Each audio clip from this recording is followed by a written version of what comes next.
let's talk about what's going on in real estate. I want to try to get through these slides first, and then I'm going to open it up to questions. We have 140 of you on the call, so we're at an all-time high for our business meeting, and I know why you're all here. You want to know what's going on with the practice changes that are happening on my birthday, August 17th. Last year, as I was sitting in Washington, D.C., at our conference, NAR President Kevin Sears was addressing the group along with the entire NAR Board of Directors, which I'm included. I am a sitting director for the National Association of Realtors. I also serve on the National Association of Realtors MLS committee. I have had a front row seat of everything that's going on with these lawsuits since day one. I have at least 15 years of solid NAR experience with being a local association president, serving on Texas Realtors as an RVP and working my way up to an NAR director. And I can tell you that these lawsuits, they didn't just come out of nowhere. The people who have been paying attention to what's going on in NAR, especially those people like me who are an ABR instructor and a GRI instructor. And we've been talking about the importance of buyer representation and how important it is to get a representation agreement signed to formulate some type of an agreement with the client.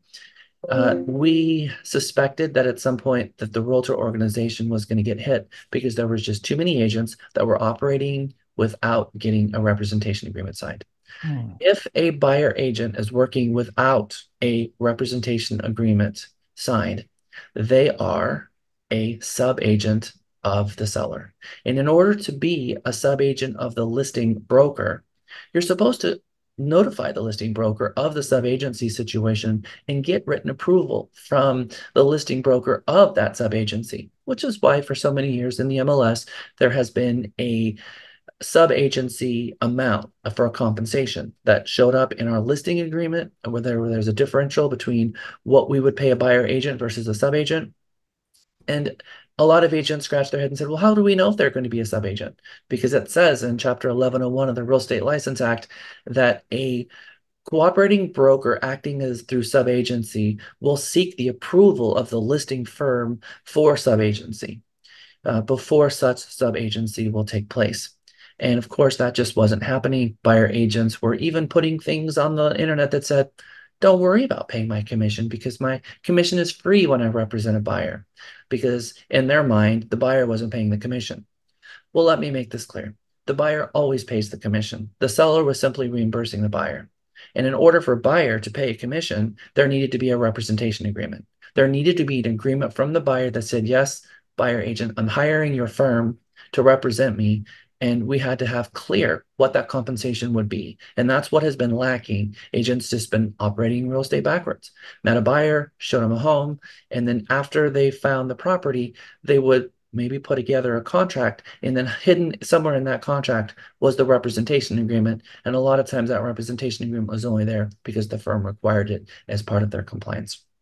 Now, that's not to say that all agents didn't get buyer representation agreements, because there was a lot of agents out there that did. People like me and Lisa and many of you who have a high commitment to professionalism. You've taken GRI and ABR and you understood the importance of the representation agreements.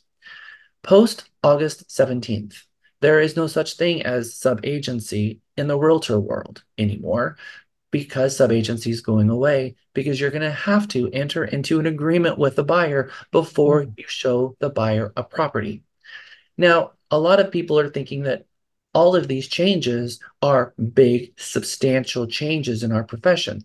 And the reality is, for us, nothing actually is changing, because the practices that have been deeply embedded into our policy are the same practices that we have been employing since day one, which are the same practices that the NAR settlement is asking us to be the new practices post August 17th, which is you need to meet a buyer, have a conversation regarding agency relationships, formally enter into an agency relationship by signing a buyer representation agreement, which is called a buyer broker agreement, and then start the buying process.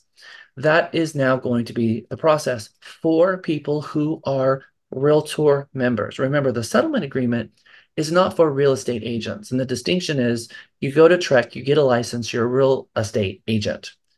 If you then decide to join or be sponsored by a brokerage that is a member of the National Association of Realtors, then you become a realtor.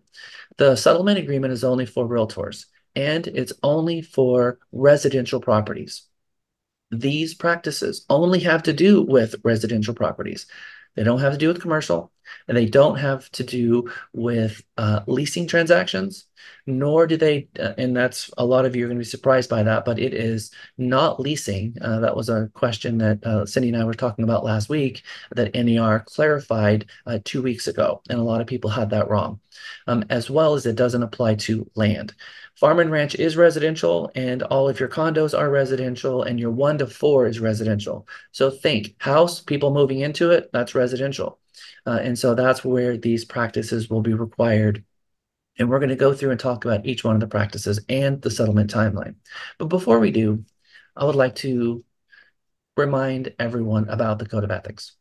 The National Association of Realtors last 100 years has been sitting on a voluntary code of ethics that was designed for us to be a step ahead, for us to elevate our profession. And I want to read these 2 paragraphs. Under all is the land. Upon its wide utilization and widely allocated ownership depend on the survival and growth of free institutions and of our civilization. Realtors should recognize that the interests of the nation and its citizens require the highest and best use of the land and the widest distribution of land ownership. They require the creation of adequate housing, the building of functioning cities, the development of productive industries and farms, and the preservation of a healthful environment. Such interests impose obligations beyond those of ordinary commerce. They impose grave social responsibility and a patriotic duty to which realtors should dedicate themselves and for which they should be diligent in preparing themselves. Realtors, therefore, are zealous to maintain and improve the standards of their calling and share with their fellow realtors a common responsibility for its integrity and its honor. And I read that because I also am on Facebook, and I see a lot of what's going on and what's being said. Part of the practice changes, and the reason that NAR has agreed to enter into this settlement and pay over $400 million to protect as many real estate agents as they possibly can was to indemnify you. Indemnify the brokerages that did less than $2 billion in calendar year 2022 in production, and for all of them to have an indemnification from the National Association of Realtors and put it into it. There was over 400 lawsuits for state, local, and the National Association of Realtors and brokerages all over the country that were what we call copycat lawsuits. If the Moeller case, the Sitzer-Moeller case, if we had won that from NAR, because we came out the other side and the appellate court decided that we did not win that and that there was an antitrust violation, we could have appealed it. But in order to have it appealed, the NAR organization would have had to pony up over $2 billion and put it in escrow just to be able to appeal it. And if they won, they would have had 399 other lawsuits to fight, one after another after another. It would have taken decades to get it all flushed out. It would have bankrupted the NAR, and the amount of bad press that would have been put out there for us real estate agents would have been astronomical. So NAR made the difficult decision, and they did this for your benefit, to settle this lawsuit so that you have all, it's basically like ripping off the Band-Aid and get it done and agree to some new practices. And one of those agreements is that the NAR it does not have to, NAR can continue to maintain and claim that they have done no wrongdoing and that they believe that cooperative compensation is in the best interest of the consumer and it was transparent. The practice changes that are coming simply mean that the MLS is not going to be an offer of compensation, and the compensation agreement between brokers is no longer going to be in the MLS. When that information is taken out of the MLS, it's going to change a lot of things for us in terms of how we communicate with other brokers in transactions. Right now, we know what the cooperative broker is paying by looking in the MLS. The reality is the MLS has been a home for cooperative compensation since the very beginning. However, the very nature and definition of an antitrust violation is multiple brokers having a conversation about what their compensation is. And compensation on the buy side and compensation on the list side are their own conversations to be had separately. It's not just that the seller agreed to pay a lump sum to the listing broker and the listing broker is sharing half their commission to the buyer agent so that that buyer side isn't the commission. The buyer side commission is its own thing. The buyer broker commission is its own thing. And the listing broker is its own thing. So for agents, brokerages, to put all of the commission on the buy side in one database is antitrust. I think all of you have probably heard in the past the definition of antitrust. If you have three brokerages sitting around a table having a conversation about commissions, that is antitrust.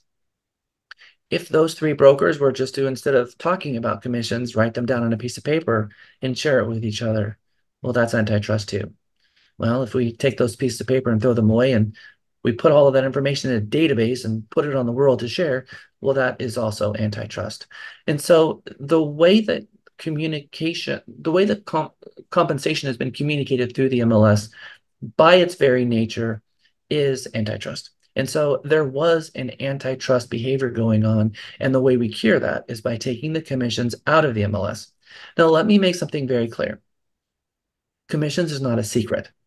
I'm seeing lots of stuff on Facebook where agents are being tricky. I saw one agent open a lockbox and inside there it says, we're paying 3%. And they're like, can I do that? And I think that agents are thinking that somehow because the commissions can't be in the MLS, that it's some kind of secret. And nothing could be further from the truth. What can't happen is all the brokers can't come together and pick a website and say, we're going to go put all of our commissions there. And if we try to find a workaround, for this, if we try to find a solution, and a lot of agents are business owners and left-brained and trying to come up with a solution that says, well, NAR can't do it, so let's build a database ourselves. And NAR has been clear, and so has the plaintiffs. If we find a workaround for this, all we do is opt out of the protections that NAR provided us as the settlement in the first place. And so if we want to maintain the protections, which is a complete waiver of any liability regarding the compensation, all we have to do is maintain and follow the business practices that NAR has put in place for us, which is pretty simple. One of which is commissions cannot be talked about in the MLS. And number two, we have to have a written agreement before we tour a property that's not a company listing. I'm going to talk more about that in a moment. There's a lot of bad information out there on Facebook right now. I'm going to say this. You can have a sign writer in the front yard that talks about compensation. I had a couple of people come to me and ask me if we're going to put a sign in our Realty Texas store regarding compensation and having a sign writer on the sign. And I'm going to say, I think that's a bad idea because it's not about us. And are we saying to the seller when we put that writer on the sign on the yard that the most important thing about that property, so important that we're going to put it on top of the sign in the yard, that compensation is the most important thing that we should be talking about in the world? How about a pool or a large backyard or something about that property because we're marketing the property? And so again, the commissions are not a secret. It's just now the compensation needs to be on a flyer. It needs to be on a company website, but it shouldn't be in the lockbox because the lockbox just so happens to be an extension of the MLS, which is just another extension of the MLS itself. And the boards cannot have anything to do with the facilitation of commissions. So that would be a no.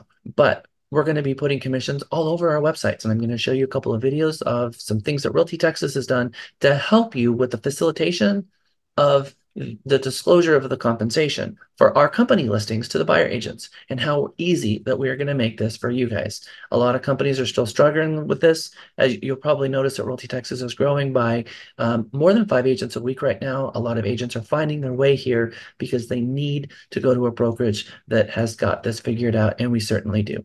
So for you guys, that's an opportunity for profit partners to be reaching out to other agents who seems if they've lost their way, they've got a lot of questions and they don't have anyone to go to for the answers. So this video will be recorded. We're going to put this up in the Learning Center so that you can refer back to it or even share it out to other agents who want to learn a little bit more about what's going on with these practice changes. But with opportunity, well, with chaos brings opportunity. And the opportunity that I speak of now is that this is a relationship business. And our consumers are being inundated right now with lots of bad press about what's going on with the settlement. And because there's so much bad press, they're confused. And again, they have had a long history themselves of needing representation. Most people, 97% of consumers choose to hire a real estate agent. That's gonna continue.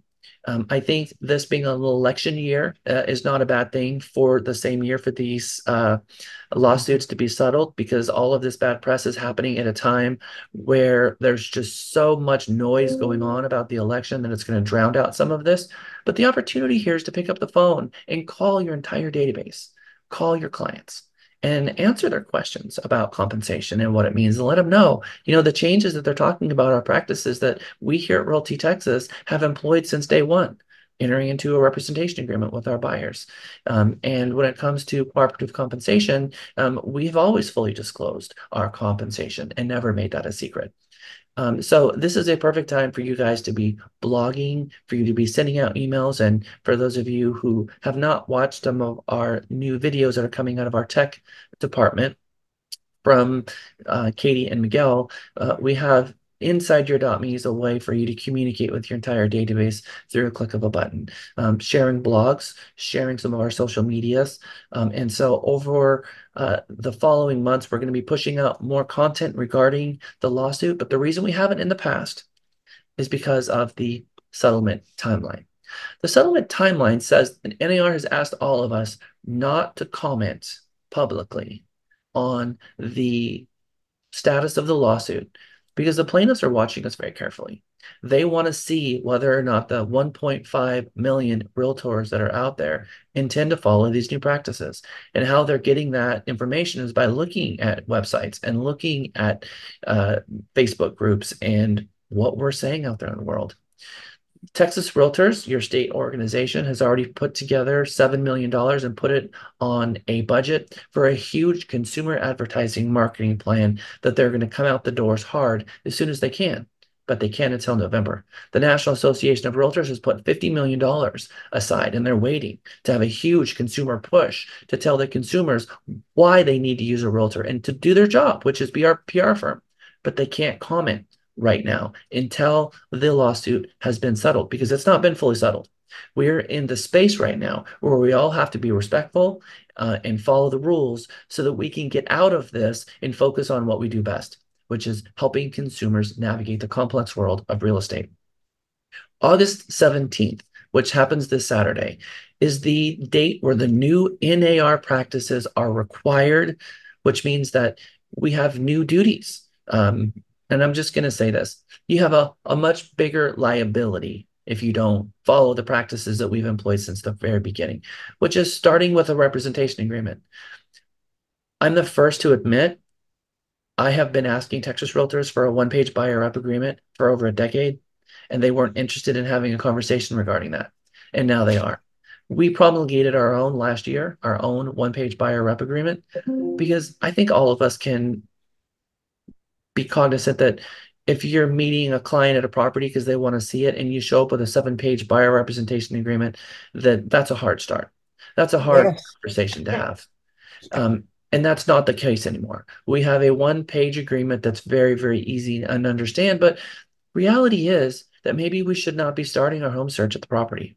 I think we all know that, but the reality is, on the flip side of that, playing devil's advocate, is that we have to do business the way the consumer wants to do business. And if we try to force the consumer to do business the way that we like to do business, which is meet at our office, have a buyer consultation, get them with the lender, get them pre-qualified, put them in the client gateway, give them a list of homes that they have come up with based on their criteria, go show them the homes, negotiate, get them under contract, do your inspections, get through the contingencies, and close.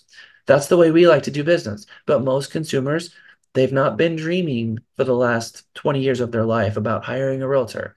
That's not part of the dream of home ownership, is it? They're dreaming about the house.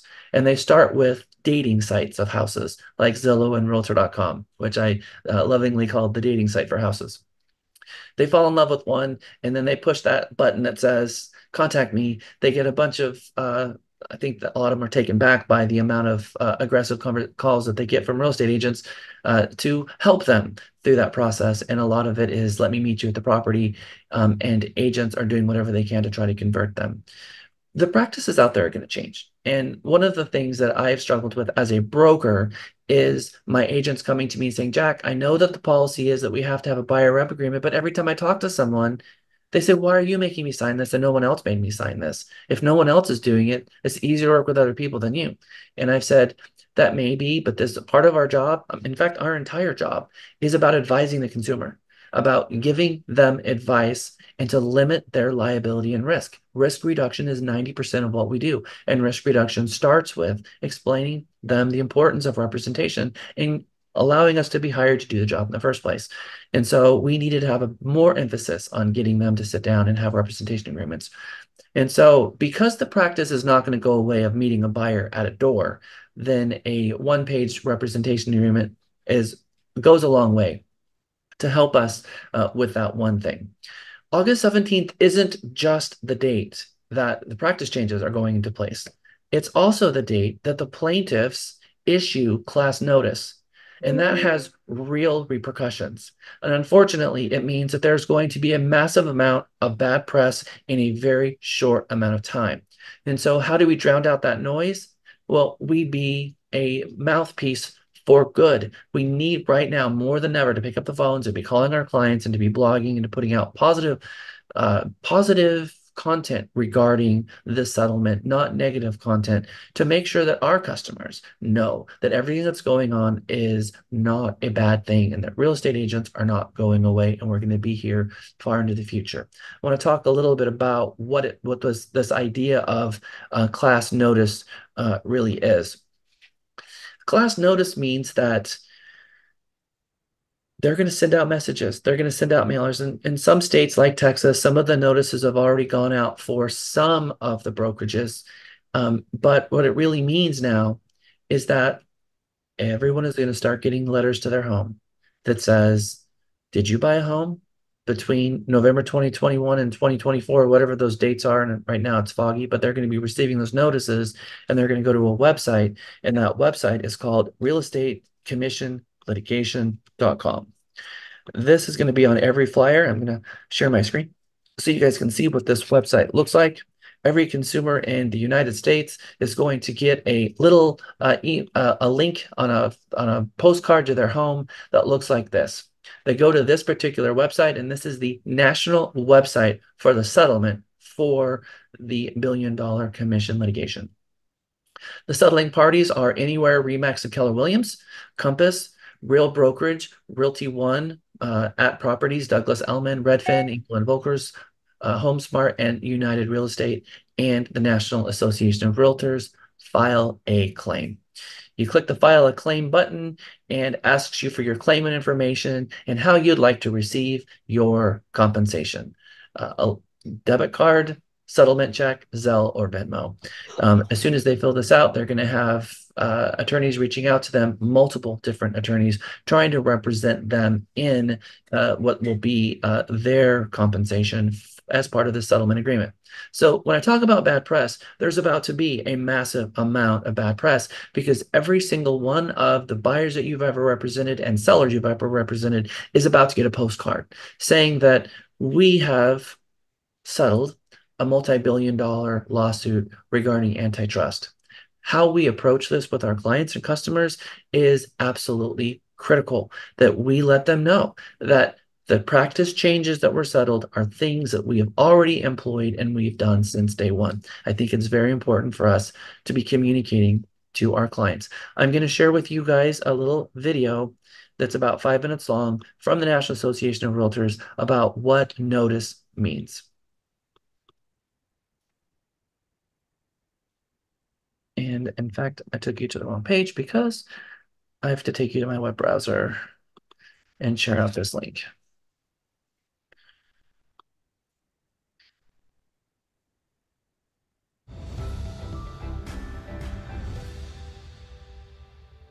When will the class notice be sent? And how do I prepare for potential questions? Pursuant to the proposed settlement agreement, class notice will be sent to members of the nationwide class of home sellers on or after August 17th. The class action plaintiffs' attorneys are required to notify the class members of their legal rights and potential benefits under the proposed settlement agreement. Through the class notice, class members will get answers to questions such as what the litigation is about, what the settlement provides, how to get a benefit from the settlement, how to opt out, and upcoming deadlines in the litigation process. Class notices are typically distributed through a range of communications, including direct mailings, which are detailed in a document approved by the court.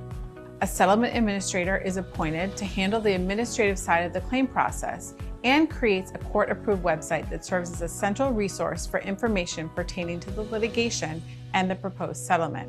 Should you receive questions about the proposed settlement and related class notice, the best place to direct individuals is to the case settlement website or direct them to consult their own legal counsel. For the latest information on the settlement, check out facts.realtor. NAR has done a very good job with the website facts.realtor. That's part of the NAR website. It has all kinds of information, including the actual original lawsuit that was filed, all the information, best practices that are coming, and lots of great information regarding the settlement. So they're about to get inundated with information about the lawsuit. So again, we have an opportunity in all of this chaos to rise above it, support the National Association of Realtors and what they've just done for us, which is nearly bankrupt themselves to protect you as an agent, to provide everyone with this notice and with the protections of the settlement agreement, which protects all brokerages, all realtor organizations, and all real estate agents who were in business during the calendar year 2022 that did less than $2 billion in production. That's what their $400 million went to protect. And the other companies that did more than $2 billion, they had to reach their own settlement agreement with the plaintiffs. I know you guys are going to have a lot of questions, and I really want to try to take those questions. And I'm gonna break the rule and let Isolet ask one question. But as you have questions, please write them down, because at the end, I'm going to stick around for as long as you guys want. We're going to try to make sure that you guys are out of here on time, but I'm going to stick around until the last question has been answered. So if we can put the questions at the end, the people who have to go, they can leave, and I will stick around for as long as you guys have questions. But Isolet, go ahead. And you are on mute.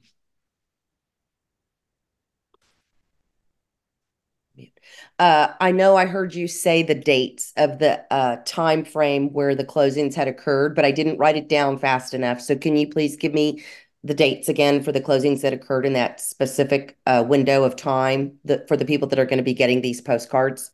It was 2022. For those, the settlement agreement basically said for those people who did, for those brokerages who did more than 2 billion, they had to settle themselves in calendar year 2022. For brokerages who did less than $2 billion in production in calendar year 2022, they and all of their agents are protected under the NAR settlement. Okay, thank you. As we have, thank you, Isla. It's good to see you. Isla was also president of the Realtor Association for the Williamson County. All right, something profound happened through all of this that was a little bit unexpected. All eyes have been on the Veteran Administration, because as many of you know, the Department of Veteran Affairs has always had a prohibition on a VA buyer paying compensation to a real estate brokerage. That was a non-allowable, is one of the things that they would not allow. However, you've got this situation now where it would be impossible for a VA borrower to have representation unless someone wanted to represent them. And the very definition in Chapter 1101 of the Real Estate License Act per Track says that the difference between representation and non-representation is helping someone for a fee. And if we can't charge someone, it literally means that there's no representation. So VA decided to temporarily put a variance allowing veterans to pay what they call reasonable and customary amounts, which is the very worst thing that they could have said, because the entire lawsuit came down by us saying that there was a customary and reasonable amount for a commission. But in any event, that's the language that they chose as part of this. What this really means is that a VA borrower can now have their battle buddy. They can have someone help them with their representation, and that representation can be paid.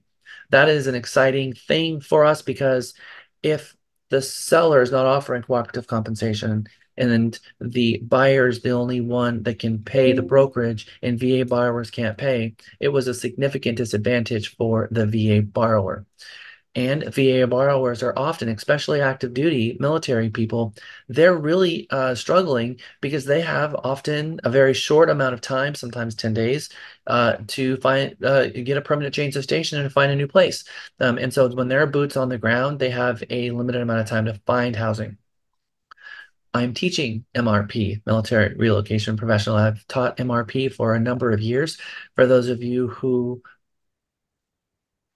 have a lot of military clients. We're in a lot of military markets, both in Houston, San Antonio, and Austin. We have a lot of former military and active military in our marketplaces.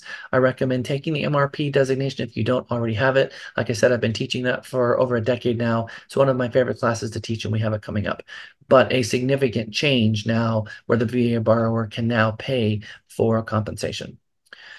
We also have some changes that are going on regarding at Trek, and I am going to move this slide here because I want to talk about this next. For those of you who are going to be going to the Trek meeting on Monday, thank you for doing that. I think that you're going to find a very interesting conversation that is developing at Trek, specifically as it pertains to our 1-to-4 family contract. The 1-to-4 family, paragraph 12A, 1B, which is settlement and other expenses. For those of you who take Mega, you know we ask you to memorize all 23 contract paragraphs. So paragraph 12 is settlement and other expenses. This is the closing cost that the seller is willing to pay on behalf of the buyer. You'll notice some language in here that's not been here before. Trek has not approved this, but this is language that has been drafted and redlined from your Trek's broker lawyer committee. There is a 1.5 hour broker lawyer committee meeting that I attended. The link is in the bottom right corner here on the slide. You guys can go and watch this broker lawyer committee yourself, and you can hear your broker lawyer talking about the settlement that NAR entered into and how they're going to maybe help the Realtor organization, which is 90% of their Trek licensees in the state of Texas. 90% of Trek licensees are realtors. And so because it's such a massive amount of their members, they're trying to help NAR and the realtors with this and modifying their promulgated form by adding language that will allow the brokerage fees to be part of the closing costs. That's going to solve a big problem for us, because essentially what it would mean is that during negotiations, we can ask for closing costs. Maybe those closing costs, the buyer needs closing costs of 3%. They also need to cover the commissions, and the seller's not paying cooperative compensation. We could ask the seller to pay 6% in commissions, and if they refuse, or 6% in closing costs, and if they refuse, then maybe you could even increase the sales price by 3%, thereby them paying the seller paying the buyer 3% in closing costs, and the other 3% increasing the sales price to cover the commissions.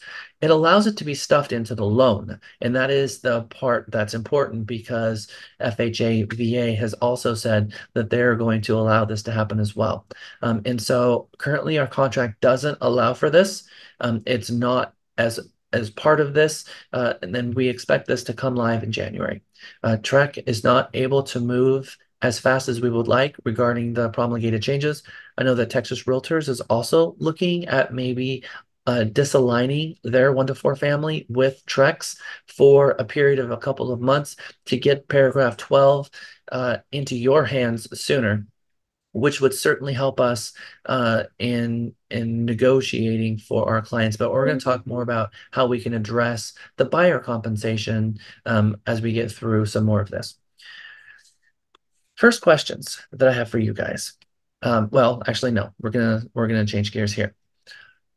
Today, uh, we have a document that we need to have our buyers who have signed buyer representation agreements and our sellers who have signed listing agreements.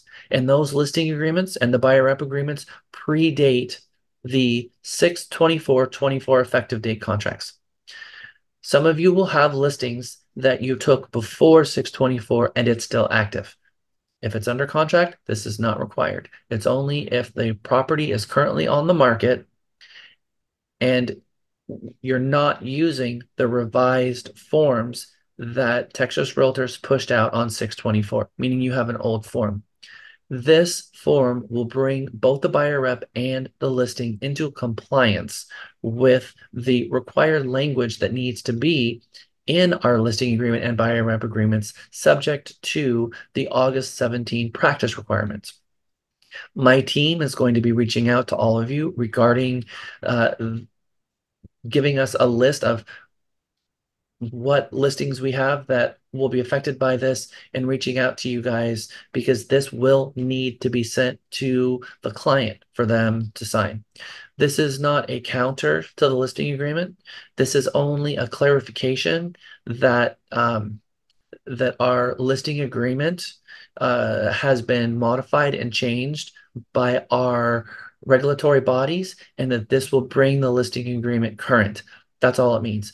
If this client refuses to sign, it's okay. We can take that refusal to sign because they will have received this information and they will have seen it. And so we hope that they don't have a big pushback. We have promulgated language that we are going to give you to put into the emails that go along with the e-sign, explaining what this is about. And so we have that ready for you. So my staff today is going to be working with you guys to make sure that all of the buyer rep agreements that we have out there right now, where the buyer's not under contract and the listing is not under contract, and the agreements predate the 6/24 effective date of those contracts to bring those agreements into compliance, because that has to be done by NAR rule by August 17th. If it's not done by August 17th, then it's not that the listing agreement or the buyer rep agreement is no longer valid. It means that we are not in compliance with the settlement agreement, which means puts us at risk of not being protected by NAR's umbrella.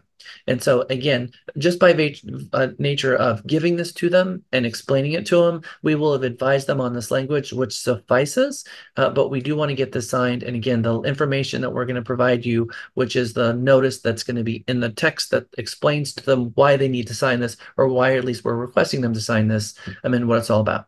So more to come on that. But this slide is to let you know that we have to get our buyer rep agreements and our listing agreements up to the level of the new agreements that were effective on 6/24.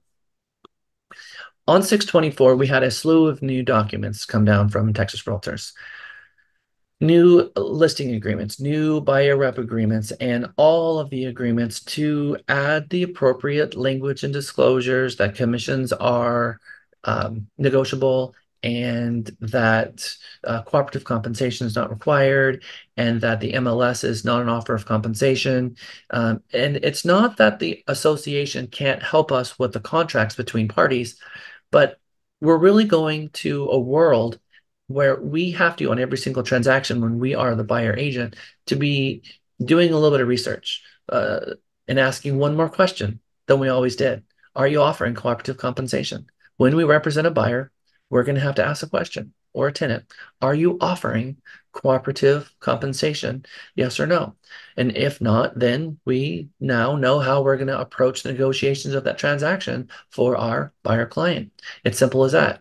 And we've always had to contact the listing agent for one piece of information or another. Do you have any offers on your property? Are you in a multiple offer situation? How fast can you respond to an offer? Can you give me the seller information so I can add it to paragraph 21 notices? That kind of stuff, right? So it's just one more question that we have to ask. Some brokerages are going to add the URL of their website for that property in the MLS for cooperating brokers to be able to click the link that will take it to the broker's website and the commission be located on the broker's website. like us. We are going to have you put the URL of your listing in the MLS, and that will take the consumer, rather take the agent to our website, and it's very predominantly displayed what the offer of compensation is, and be able to share out forms like agreement between brokers. Getting that agreement between brokers signed, that is designed to help us with the compensation.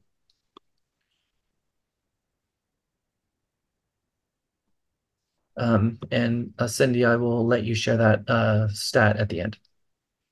She sent me something on Teams, so I want to look at it real quick. Okay, so these are all of the forms that had been revised by Texas Realtors. First one I want to talk about.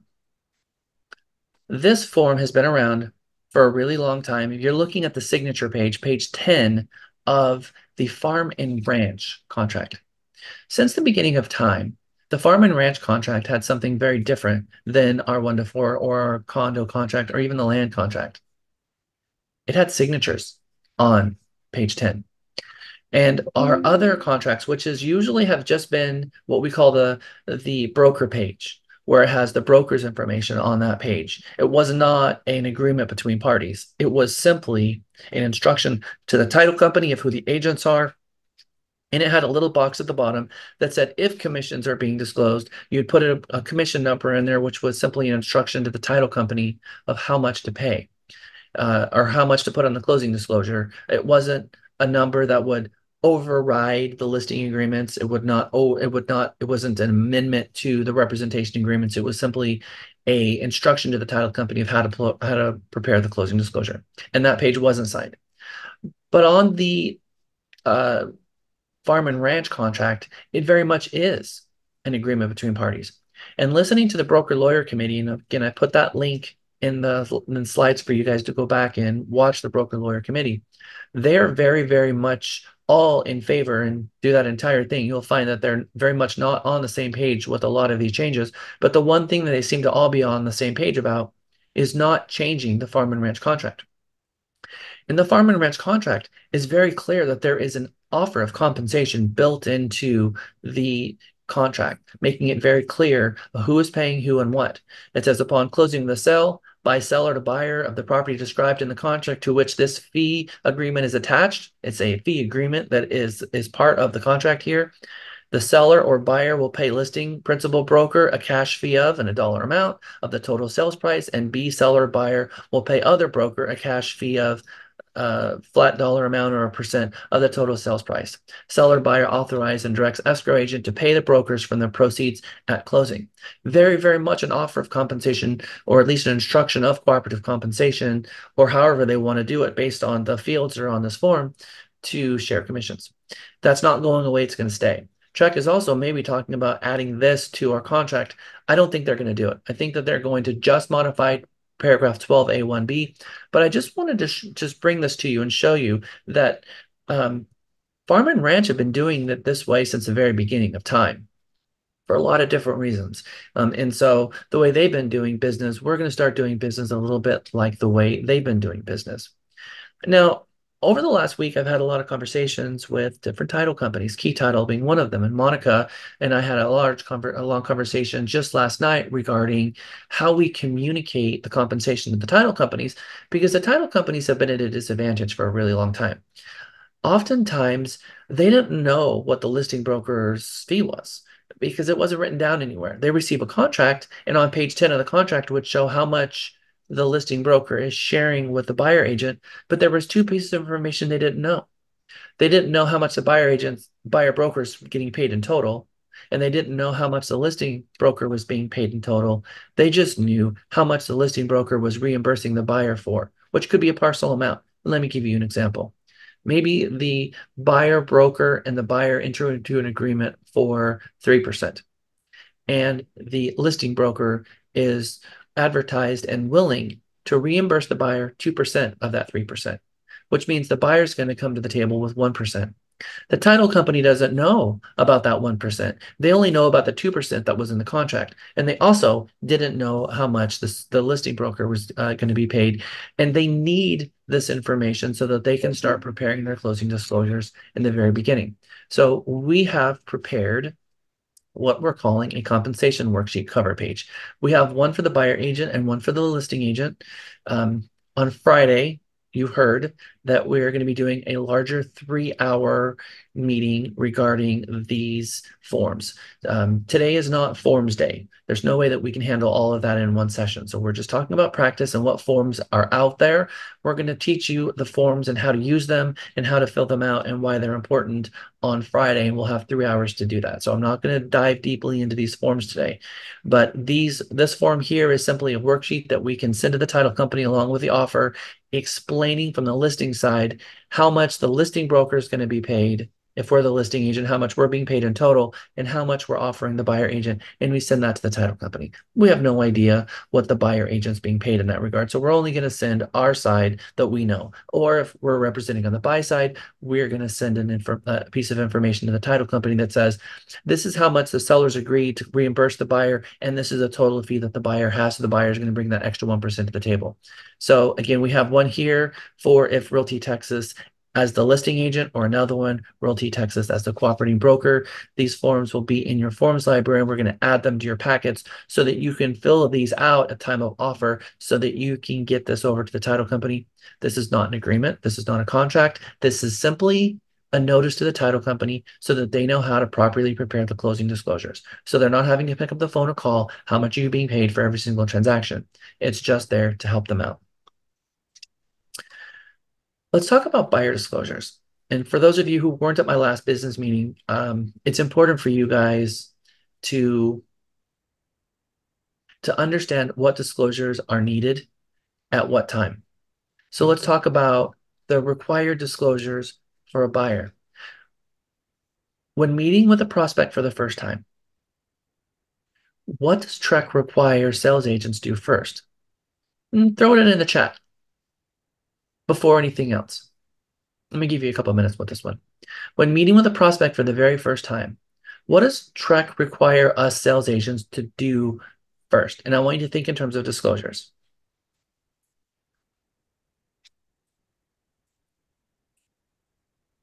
Okay, Amanda Ashford says, explain agency. I love that. Carmela says, state who we represent. Christina says, IABS. Marcy, provide the IABS. All right, so all of these are very much on the right track.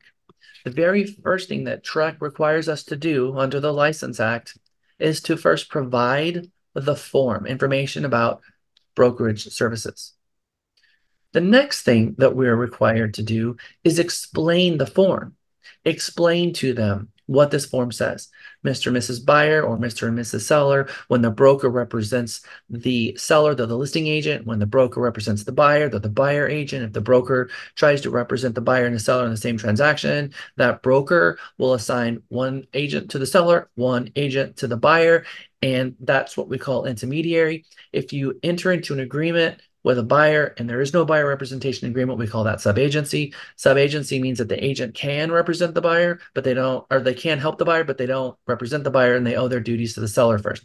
All of this information, which we're going to get into on Friday, and we're going to dig deep in how to properly explain the information about brokerage services. Well, what's the third thing? And that's the thing that has been missing for a really long time. And it's important that we get better at this as a profession. I teach this in all my classes, and I have for a long time, but it's to disclose to the consumer who you represent. And it's that third one that I see is what gets missed most. And as part of these changes, it's going to be more important than ever that we make that disclosure. And in fact, we're seeing more and more of this getting copied on the back of the information about brokerage service. So you have one page on one side and one page on the other. Now, when we show up, and by the way, how do we do that? How do we disclose who we represent? We know that when we disclose the information about brokerage services, that we have a form for that. It's called the information about brokerage services. We call it the IABS. And this is the form that we use to both provide them the information about brokerage services and explain agency relationships. So we do that on this form. We have to give it to them. They don't necessarily have to sign it, but we have to prove that we've given it to them. So that's the form that we use for this. What form do we use to disclose who the firm represents to that consumer if we represent someone. And that's been TXR 1417. This is what's called the representation disclosure. And what this was for is to tell the consumer who it is you represent concerning the property at 123 Main Street, the brokerage, the firm name, our license, the broker associate's name, the agent at that firm. And it says Texas law, section 1101-558 of the Occupations Code requires a real estate license holder who represents a party in a proposed real estate transaction to disclose orally in writing that representation at the license holder's first contact with another party or another license holder who represents another party to the transaction. And if you don't have one of these in your file for every single IABS that you have signed, you could have liability going back many, many years, as far back as TREC will allow the documents to get pulled, which TREC is 4 years. So we are going to be requiring this and have been requiring Texas TXR 1417 form to be filled out along with letting the consumer know who it is we represent. Now, who do we give that form to? Now, this is the thing. When you are a listing broker, when you are a listing agent and you're the point person for a listing at the brokerage, you're the listing agent. When you show up to the property and show the property, who do you represent in that moment? You represent the seller. Exactly right. Now, let's say you are a buyer agent at the same brokerage that has that property listed, and the buyer agent shows up at the front door. Maybe we got a lead from Zillow, and they got the lead because we're the listing agent, and they gave us a call and said, hey, I'd like to see 123 Main Street. Can you show it to me Tuesday at 5? Great, I'd love to show you this property Tuesday at 5. Or maybe someone called the listing agent, and the listing agent called another agent in the brokerage and said, hey, I have someone that wants to see my listing. Would you show that listing? So the buyer agent shows up at the door to an in-house listing. Who does that buyer agent represent in that moment? When they open the door, they represent the seller landlord. That's exactly right. When they show up at the front of the property and they have conversations regarding that property, the firm has a listing agreement signed with that seller, and everybody at the firm owes that seller the same level of fiduciary duty. Fiduciary duty is all of us. All of us owe that seller. Now, there's only one person that's the point person, and I think the document that gets this right the best is our independent contractor agreement that really explains what the point person for a listing is and how that works.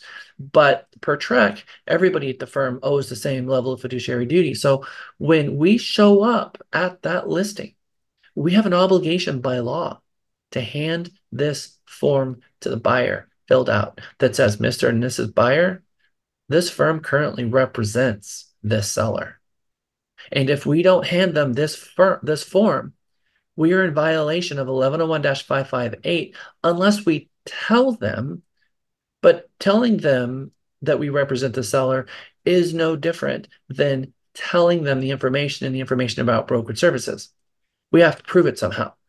So like the IABS, we have to give them the form and explain agency. In this scenario, we have to give them the form, the representation form, and tell them who you represent so that you have all of your paperwork in order.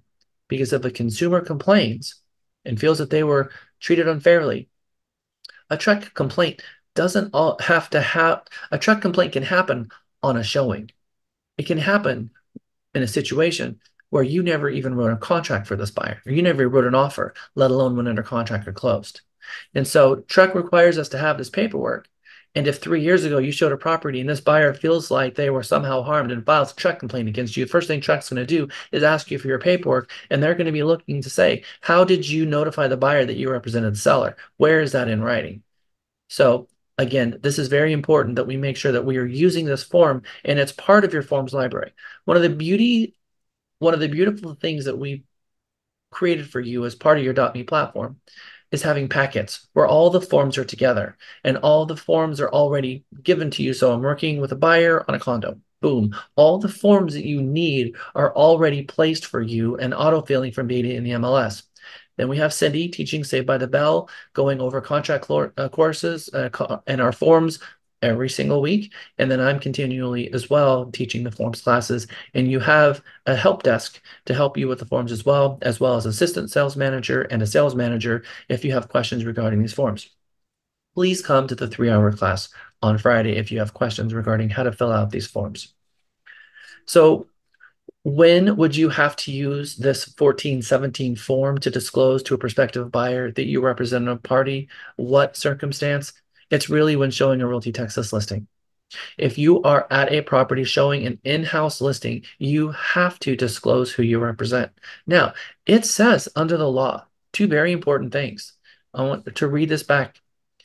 Texas law 1101-558 requires a real estate license holder who represents a party in a proposed transaction to disclose, and it talks about these two things: another party to the transaction or another license holder who represents another party to the transaction. You have to give this to agents too, not just buyers and sellers. So when we are in a transaction and we have to notify the other party that we represent that party, and that's the best way to do it using that 1417. So 1417 should be a document that we're using continually nonstop. The new NAR rules require that all MLS participants, that's anyone who's involved in any MLS working with a buyer, to enter into a written agreement before buyers tour a home with these 3 caveats. Number 1, to the extent that such a participant will receive compensation from any source, the agreement must specify and conspicuously disclose the amount or rate of compensation it will receive or how the amount will be determined. That information is embedded to all of our representation agreements. B, the amount of compensation reflected must be objectively ascertainable and may not be open-ended. Buyer broker compensation shall be whatever amount the seller is offering to the buyer.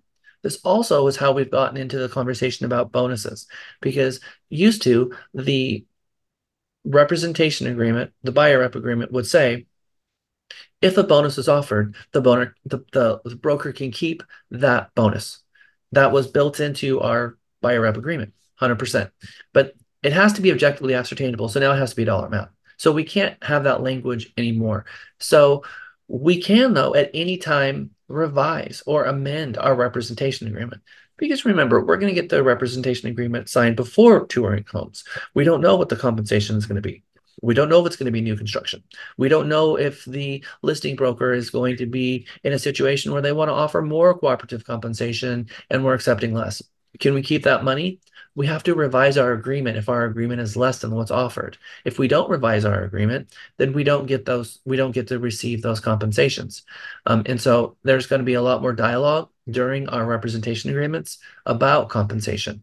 And that's a good thing. It's a healthy conversation because you guys should be excited to have a conversation with your clients about compensation because you're getting hired to do a job and you get to get paid for doing that job. And we're going to talk a little bit today about what doing work on contingency means, and when people ask you to discount your services when you're working on contingency in the first place. I'm going to empower you with some scripts that's going to be very powerful out there on the street that's going to help send a signal to the buyer of, oh, I get it.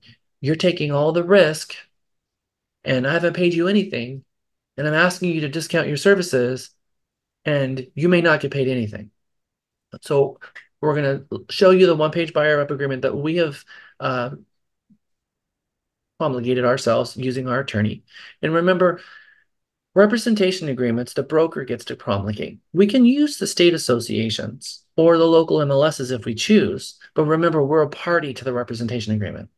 We're a party to the listing agreement. We're a party to the buyer rep agreement. So we can cross things out. The broker can. And the broker can promulgate that agreement and we can enter into any agreement that we want with our consumer that doesn't violate federal or NAR rules.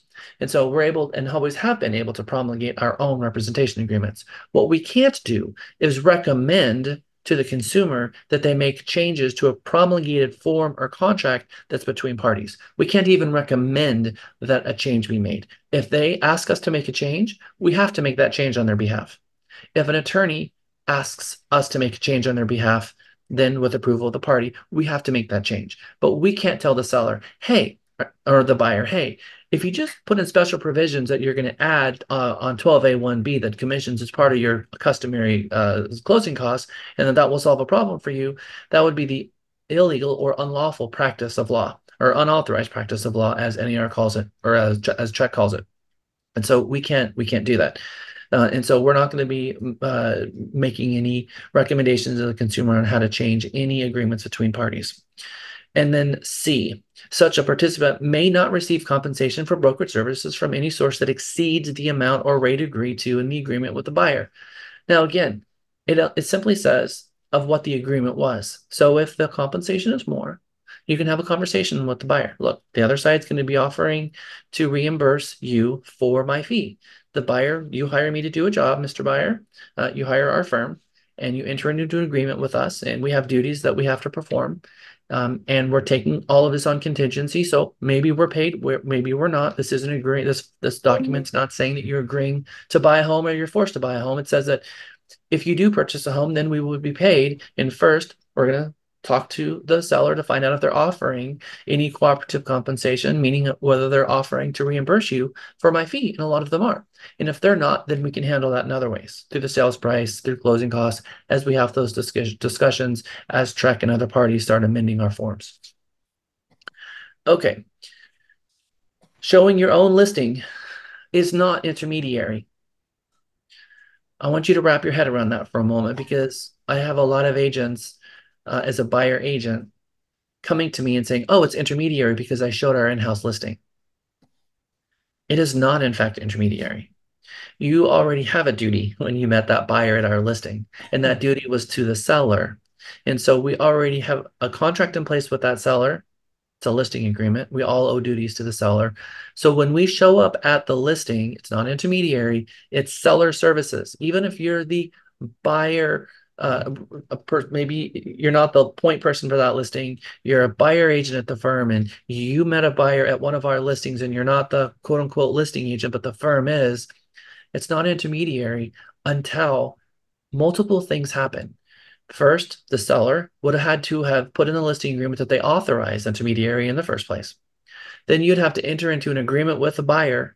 And on that buyer agreement, they would have to pre-authorize intermediary as well. So on both respective representation agreements, intermediary has been pre-authorized.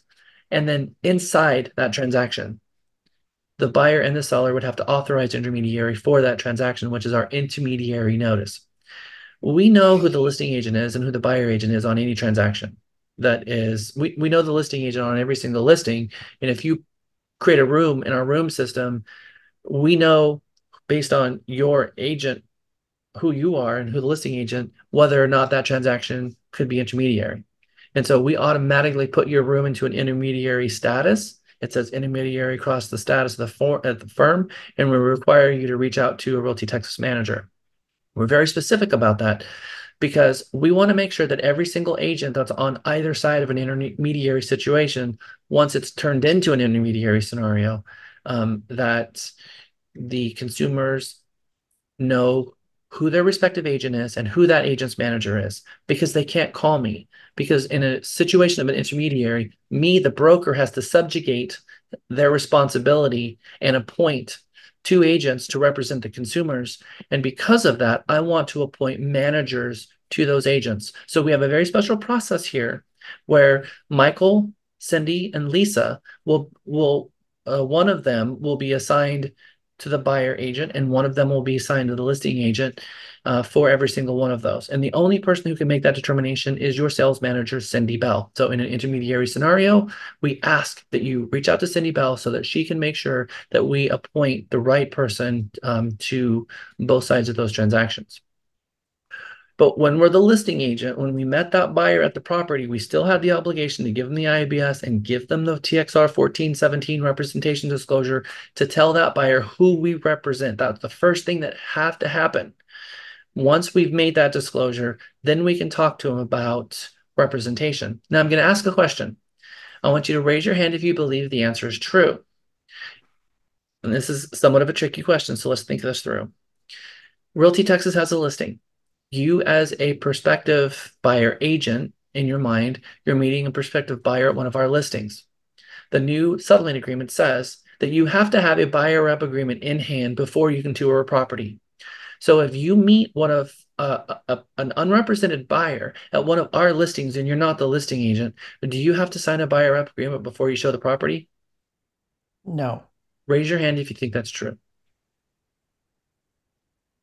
Okay. I'm just trying to get a poll to understand where we are. 99% of you got this right. So thank you for that. You do not have to get a buyer rep agreement signed because we already represent the seller and we have a duty to show that property. We have a duty to the seller. And so that is the only situation where a representation agreement is not going to be required to tour a property if we're already the listing agent. A buyer representation agreement can be entered into at any time. And so there was some confusion in the past that said that if you, and I kept trying to pound this confusion out of the communication that I hear on NAR's websites, on the hub for NAR, because there's a lot of agents getting this wrong, but they were thinking that they would have to enter an agreement to show our own listing. And of course, that's not true. Now, if that same buyer walks out, you've shown them one of our listings, and you get to the pavement outside into the sidewalk, they look across the street and say, point at that property across the street that has a sign in the yard. And that sign is not our sign. That's a different property broker. And they say, hey, can you show me that one too?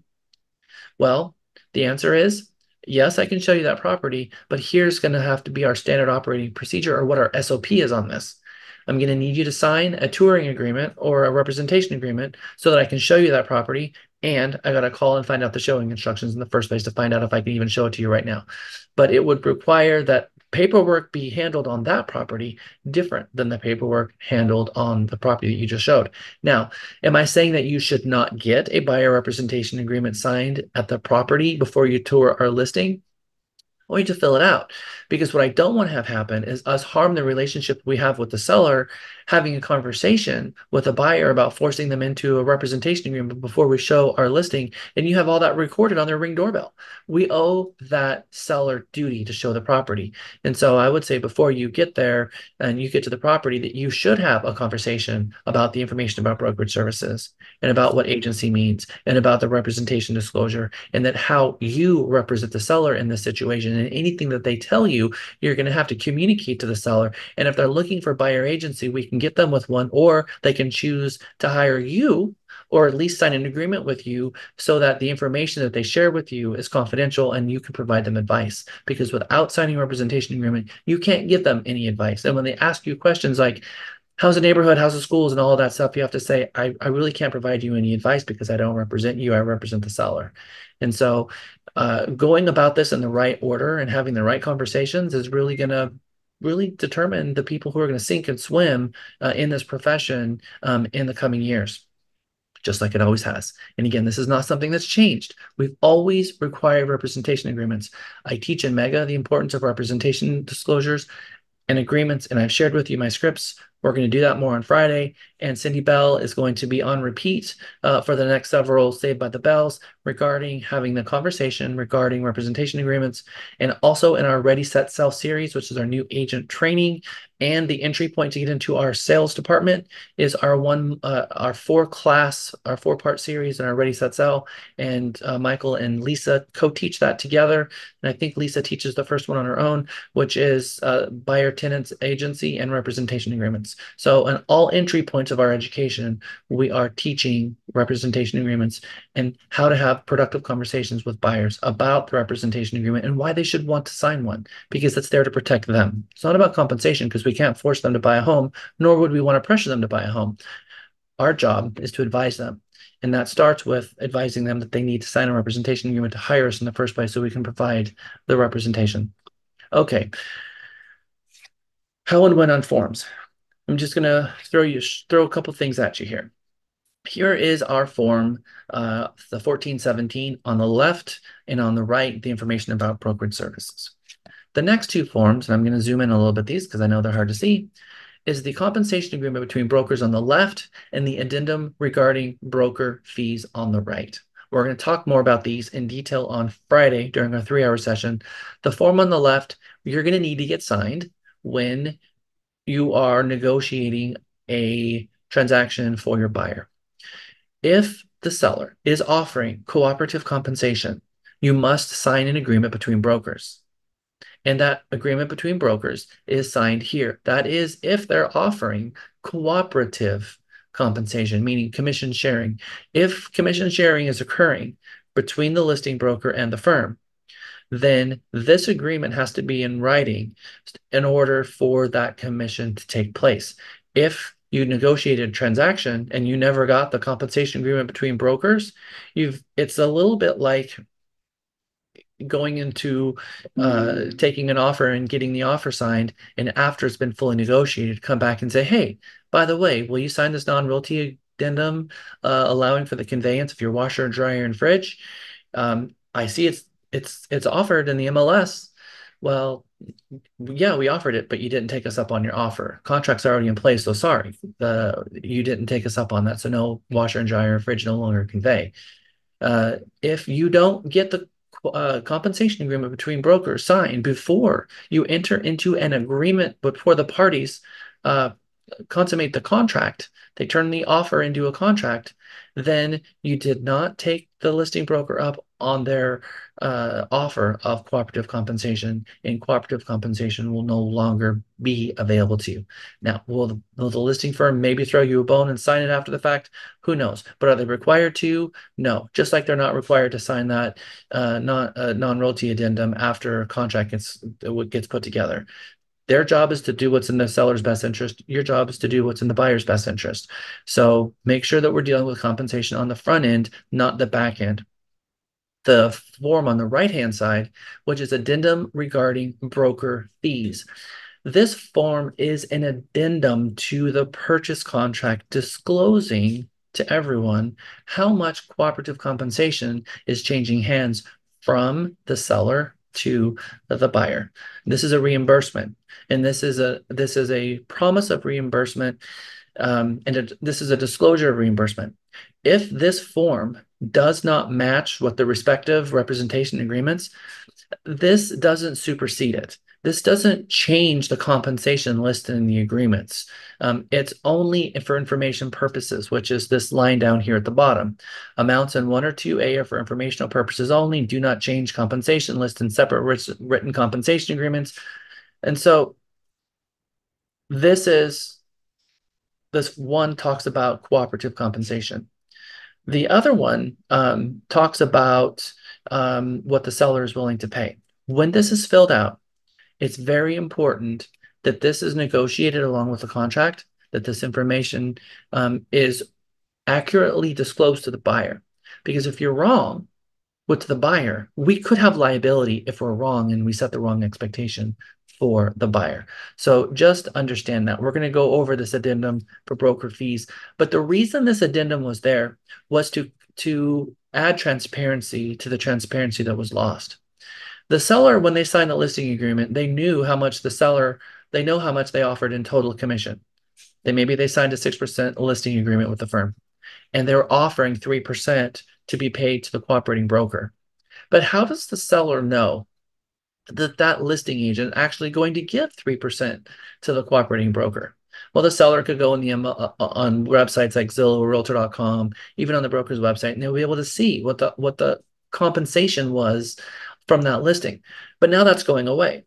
So yeah, the seller could see what the listing broker said they were going to offer, but that's not always come to pass. And we have found here at Realty Texas that we've worked with other listing brokers where we were the cooperating brokers who it turned out later that their listing agreement said something different. And we don't get to see the listing agreement, so it's far and few between that we were able to call them out on this. But when the information is now stripped from the MLS, the seller has nowhere to look to find out what the listing broker truly is offering. And so now it's part of the contract. So it's very transparent to the seller and to the buyer of how much cooperative compensation is changing hands. Now, can we see it on the closing disclosure? 100%. But the closing disclosure oftentimes happens the day before closing, and there's a lot going on there, and maybe they go through the closing disclosure line by line. Maybe they're not even paying attention to how much commissions are being changed hands. But here it's a little bit more transparent for everyone so that we can hold them accountable for the promises that they made, the promises the listing broker made the seller in terms of cooperative compensation. So that's what the spirit of this agreement's for. It's going to be for voluntary use. It's not required use, but Realty Texas is going to make this a required form as part of our contracts. Now let's talk about the buyer side. On the left-hand side here, you see the short form. This is the Texas Realtors Buyer Rep Agreement. That's their one page. They have some full service and showing services under their paragraph 5 broker obligation. We have our Realty Texas short form. We've done something a little bit differently in our broker obligations. And this is the conversation that I want to arm you with that I spoke about earlier.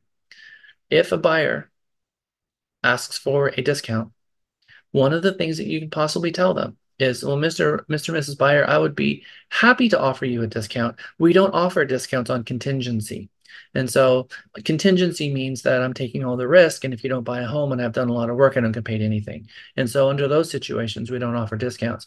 However, if you would like to offer a non-refundable retainer for 50% or 25% of the transaction, then we would be happy to have a conversation about discounted services. And you're looking at a $300,000 home. So the 50% of what that would look like would be $4,500. So we'll put $4,500 on here. And under that scenario, then we would be happy to discount our services. And consumers need options. And now you've given them options. And all of a sudden, the 3% on contingency is going to sound a whole lot better. We're going to talk more about that on Friday. Scripts also in our Ready Set Sell series. We're going to talk more about scripts as we have been for the last 10 years in teaching scripts about how to get your representation agreement signed. So that's something that we've embedded into our own representation agreement. So it's reflective of that conversation. And that is not going to be found in any other representation agreement except for ours. So if that's a conversation that you choose to employ in your business, the only way you can have that conversation currently is using our short form. Not a conversation you have to have, but if you're going to use that conversation, this form is going to have to come along for the ride because the amount for the retainers are going to be here under Section 4B. And then, of course, we have our IABS long line. So here is our short forms for the representation agreement. And then we have addendum regarding broker fees. We talked a little about that. All right. Regarding forms, this is the addendum regarding broker fees. I told you that is the addendum to the contract. I had that one in here again. On Friday, we're going to have a longer conversation about forms. We're going to take you through the forms, each paragraph, explain them so that you have a better idea of what these forms are and when they're to be used. I'm going to spend the next 5 minutes and then we're going to turn over to questions because I know we're going long, but these are big changes and a lot happening in the world. So we want to make sure that you're geared with the information that you need to be able to hit the ground running on Saturday, because that's when all of this comes to play. How and what features on our Realty Texas tech stack have we enabled you to hit the ground running and make the communication of compensation easier for you? First, in your room, you'll know that we have already created the new packets. Miguel, Katie, Cindy, even Amy McAllister all came together last month and actually in June and worked very hard to immediately implement. We were only given 3 days to implement the forms changes, implement all of these new forms into our forms library. And in fact, some of the details in the back end we're still working on to this day, but we've rolled out to you an entire new set of packets. So when you go into your room, and you pick the agent role buyer representation, for instance, and you click the property type single family, for instance, when you will see on the packets tab, here are the packets that go along with those two situations, buyer representation on a single family home. You've got the representation long form, short form, which is Texas Realtors version, or the Realty Texas short form representation agreement that I showed you. That's your rep buyer packet. Every single room will contain 3 packets, a representation packet and a sales packet. And maybe I shouldn't say that they'll all have 3 because they're all required to have 2, a rep packet and a sales packet. Basically your representation agreement and then the contract that comes later.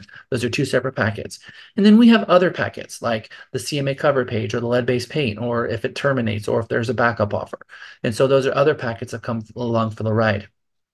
And if there's a form that you need that's not in one of these packets, we have what's called a single packet. Again, Miguel and Katie both teaches our rooms training class. They also have what they call Tech Tuesday, where they have explaining the rooms, and we have videos in our learning center about all the forms we have in the packet. So if you have questions regarding packets or forms, please get with Katie or Miguel. They can show you how the system works and how to find forms that you need real time. You can message them through the realtytexas.me.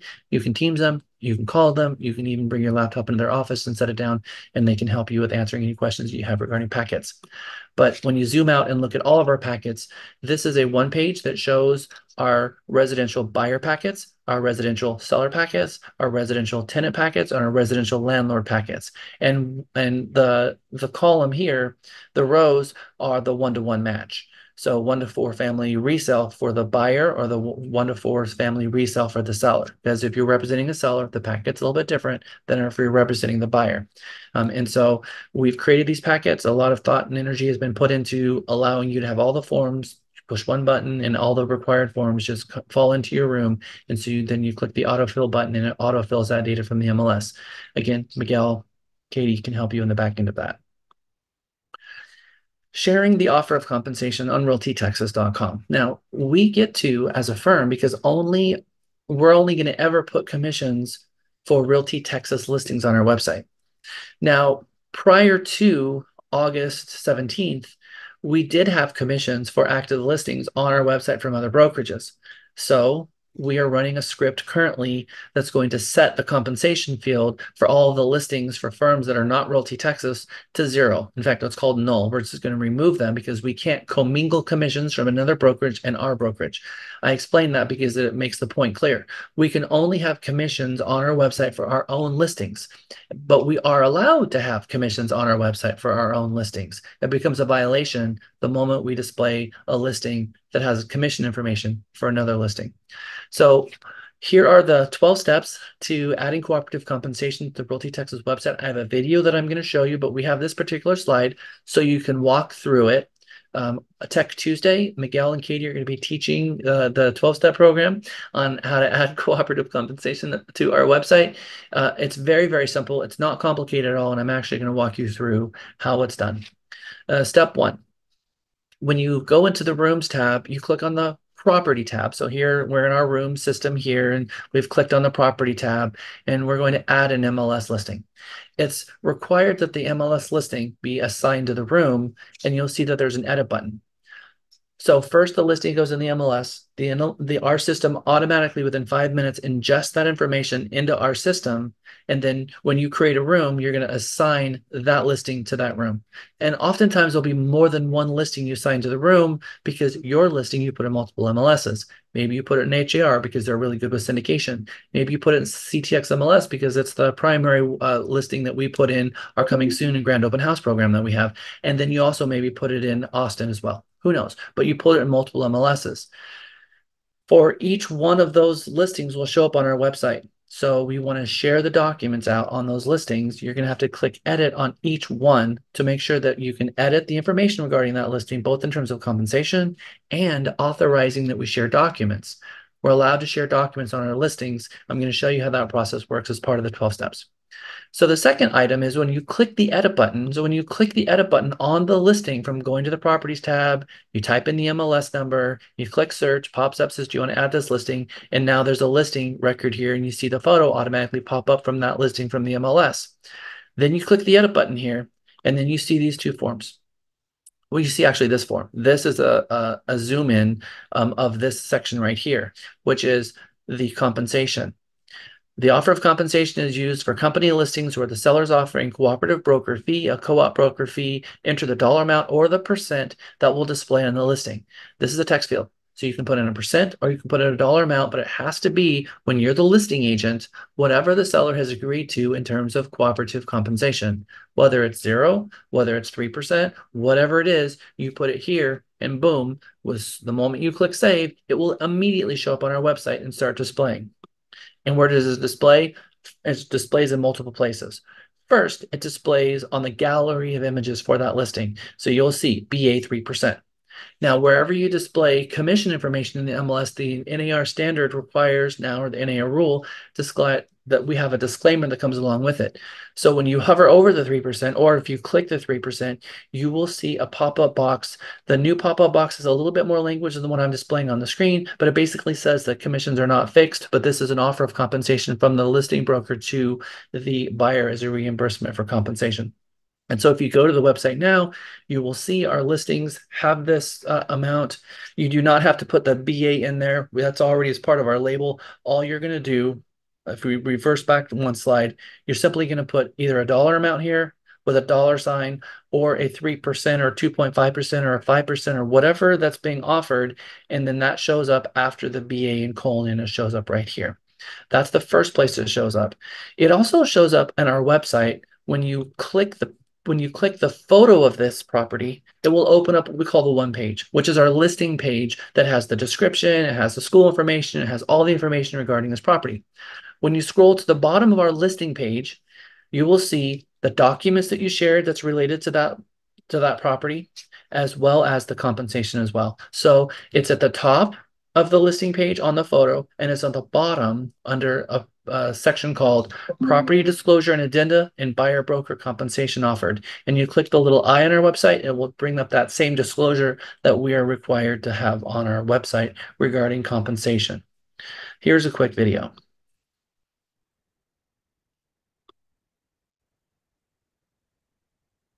Going into the room system,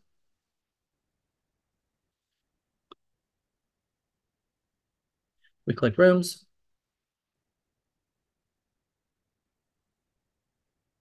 We open up one of our listings, the listing that the room for that listing, and we're going to look at documents. Now, when you click the three dots, or what we call the ellipses, the document has to have a label. And remember, our system has a set of packets. When you assign a packet to a room, each packet is a separate document. Then you take the actual document and you put it in the room. And then when you assign the label to that document, it's saying that PDF, that's the IABS, or that PDF, that's your buyer rep agreement. And so when we assign that label, then when the label is assigned, you can click the three ellipses, and you will see when you click the three ellipses, you'll see a pop-up that says you can delete that form or you can make that form public. When you click the make public, it asks you to give it a name, a friendly name that's going to show up so it doesn't have a long PDF name. In this representation disclosure, for instance, you click make public, and then it's going to say it's public, and you will see that the system is going to put a large red banner showing that you are making this public, and now that PDF is now shared on our website for everyone to see. We have only allowed certain documents to be shared. So 99% of our documents are not allowed to be shared, and you try to make it public, it'll say that this document is not allowed to be shared. It's only documents that we think make sense, like a seller disclosure, a T47, and other documents that are related to the transaction that we don't deem confidential, that would be good to provide the buyer or their agent, like the agreement between brokers, already filled out and signed by the seller, things like that. Okay. So again, the steps are you're going to click the ellipses, make public, find the document, assign a label, click the make public, give it a name, and then click the make public. You'll see the red bar across the top, and boom, it's now being shared. So it's very easy for you to be able to offer cooperative compensation on our website and to share documents. It could not be simpler, actually, but Miguel and Katie are going to be teaching that as well in our next Tech Tuesday. All right, this is my last slide. The three key takeaways here is buyer representation agreements are required, as they always have been for Realty Texas. The difference now is that it will be a federal crime, and we jokingly say that. We say federal crime not to use when prior to rendering any service, because the settlement agreement states that we promise to enter into a representation agreement as a realtor. Now, these are not laws that were enacted. All it does that if we actually go and show a property without a representation agreement and it wasn't our listing, we pierce the veil of protections that NAR had in the settlement agreement, thereby meaning that you are no longer covered under the settlement agreement and you can personally be sued as a real estate agent for the antitrust settlement because you're no longer protected under the class action settlement agreement. So following the rules mean that you will always be fall under the settlement agreement and you'll have protections for all of the transactions that you've done in the past. There can be no mention of offer of compensation in the MLS anywhere. It cannot be in the notes. It cannot be hidden in a document in the PDF and the attachments. It can be nowhere. But what can happen is there be a link from the MLS listing to your single property page. The property page I just showed you that's on our website. You can go to that property page, click on it on our website, go into the browser and get that link, copy that link and go put it in the MLS. And now that MLS listing has a direct link to your website, which shows the cooperative compensation. Most agents are trying to figure out some type of site or somewhere where they can send their consumer. The thing is it just can't be a site where any other agents are doing it. So HomeSnap and all these other third parties, they have multiple brokers on their site and they cannot put the compensation on there. So it really can only be the broker's website for now. Cooperative compensation is still allowed as long as it's done outside the MLS. So we have to sign into the agreement between brokers before that practice can happen, or the buyer's going to pay the compensation, which is certainly a practice that has always been the case. And a completed offer of compensation and representation disclosure will be uploaded to each listing on realtytexas.com. Your company website is now a critical tool in your day-to-day business. Link your listing to your website field in the MLS and reference visiting your website for more information in the comments of that MLS listing. For more information regarding this listing, see my website. You can't say for compensation information, visit my website because no mention of compensation can be given. Whether you are or not offering cooperative compensation is the whole point. You can't make it even a disclosure that you're offering cooperative compensation in the MLS. So, but you can't say for more information regarding this listing, visit my website and you'll see a lot of agents doing that. Okay, so that officially ends my presentation and I'm going to open up to questions for you guys. So pull out your list. And first is Myrna May. I have a question on the Texas Realtors buyer tenant rep short form. And I know that's not one that we're supposed to use, but I'm curious where it talks about in section 5 broker obligations and then showing services. Yep. Where is that something that Realty Texas will even allow or deal with, or how does that work? So Zillow entered into a showing agreement where agents can be compensated for opening a door. This is the deal. If you have a buyer that wants to open the door and you sign this agreement and you get paid $50 to open the door, there is no such thing as discounted fiduciary. If you enter into an agreement with a client, you have minimum duties required by TREC. And some of those minimum duties, I'm going to share. Do I have the IABS handy here? I am just going to share the IABS. I'm answering your question a long way around because I want everyone to hear part of the answer. The part of the minimum duties is put the interest of the client above all others, including the broker's own interests. No problem there. Inform the client of any material information about the property or transaction received by the broker. Answer the client's questions and present any offer or counteroffer from the client. And that's the rub. If you enter into a showing agreement, you still have the minimum duties. There's no way to circumvent the minimum duties. What happens is you meet a client at a property and they want you to open the door. You charge them $50 to open the door.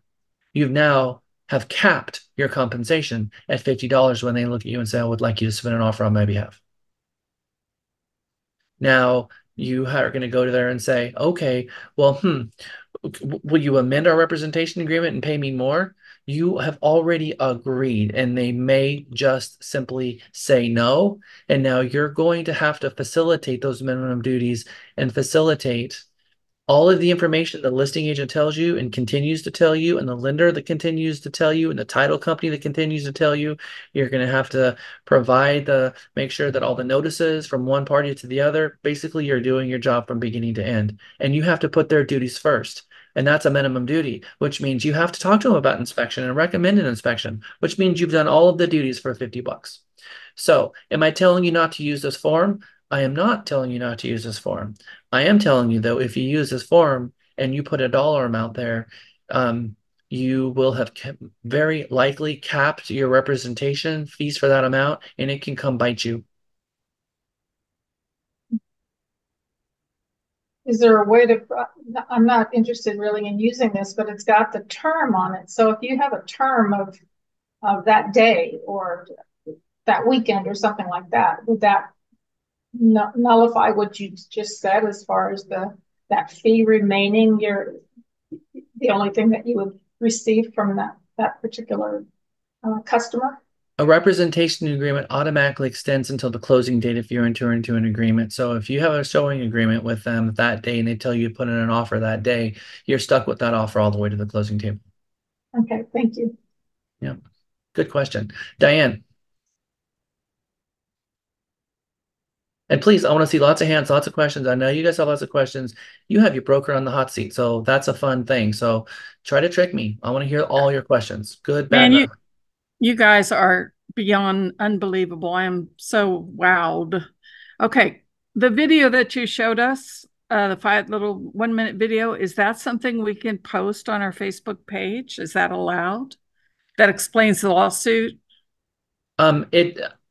So yes, you can. You can display this information. Just know that the reason we have not been gearing a lot of information in your .me is because we have a social media calendar, a content calendar that we push every month, and we provide weekly information every Friday of social content to push. The reason you've not seen any of this is because we are waiting for November for the settlement to be complete.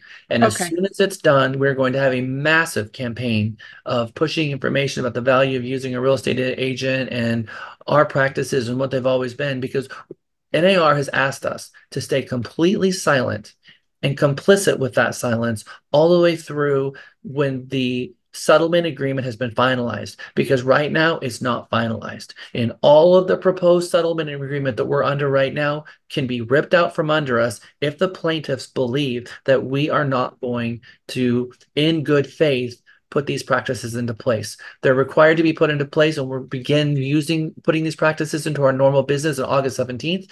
In between August 17th and November, there are going to be studies done. There are going to be people asking for your representation agreement from the DOJ, asking the MLS for documentation. So the MLS will be asking the brokerage for certain pieces of documentation to prove.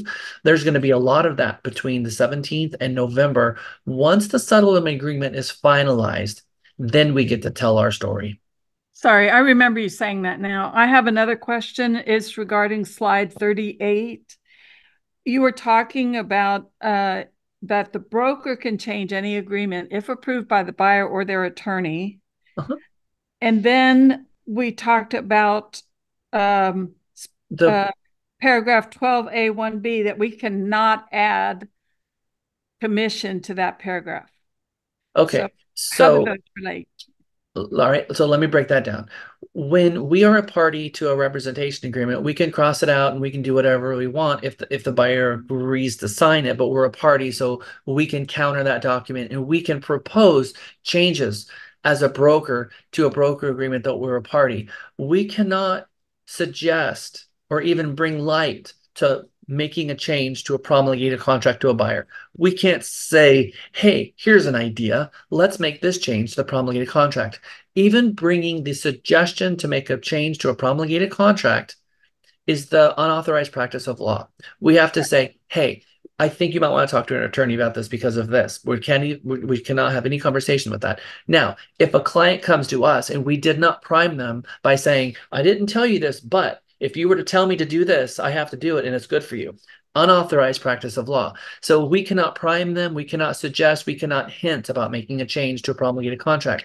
But if they in good faith come to us and say, I want you to make this change, then we have to say, okay, I am required under the law to make that change for you. I am also required by law to let you know that you should seek the counsel of an attorney before making this change because it could have some unforeseen consequences. And then I can't even advise you about, and even more importantly, when we send this to the other side, well, they're not going to have any idea what to do with it. But at the end of the day, if you're sure and this is what you want me to do, I have to follow your instructions. And how does that relate to paragraph 12A1B? 12A1B is I'm giving you pre-information that is in January 2025. We fully expect paragraph 12 to change. And when it does, we're going to be able to stuff the commission and the closing costs, and that's going to be a great day for us. But between now and then, we have to deal with it another way. Got it. Thank you. Yep. Isolet, you're up next, and then Ann, and then Marcy. Isolet, you're on mute, so we can't hear you. Thank you. I do a custom URL website when I take a listing, and I sent you the link in the chat so you could click it and tell me if the way that this displays is okay or not okay. I've used this company for a long time, and this didn't used to be an option for displaying the broker agent commission. It never was there before, but I'm guessing that they're offering it now because of what has happened. So it's 132sewingoak.com. And below the photo, it says 3% buyer agency compensation offered.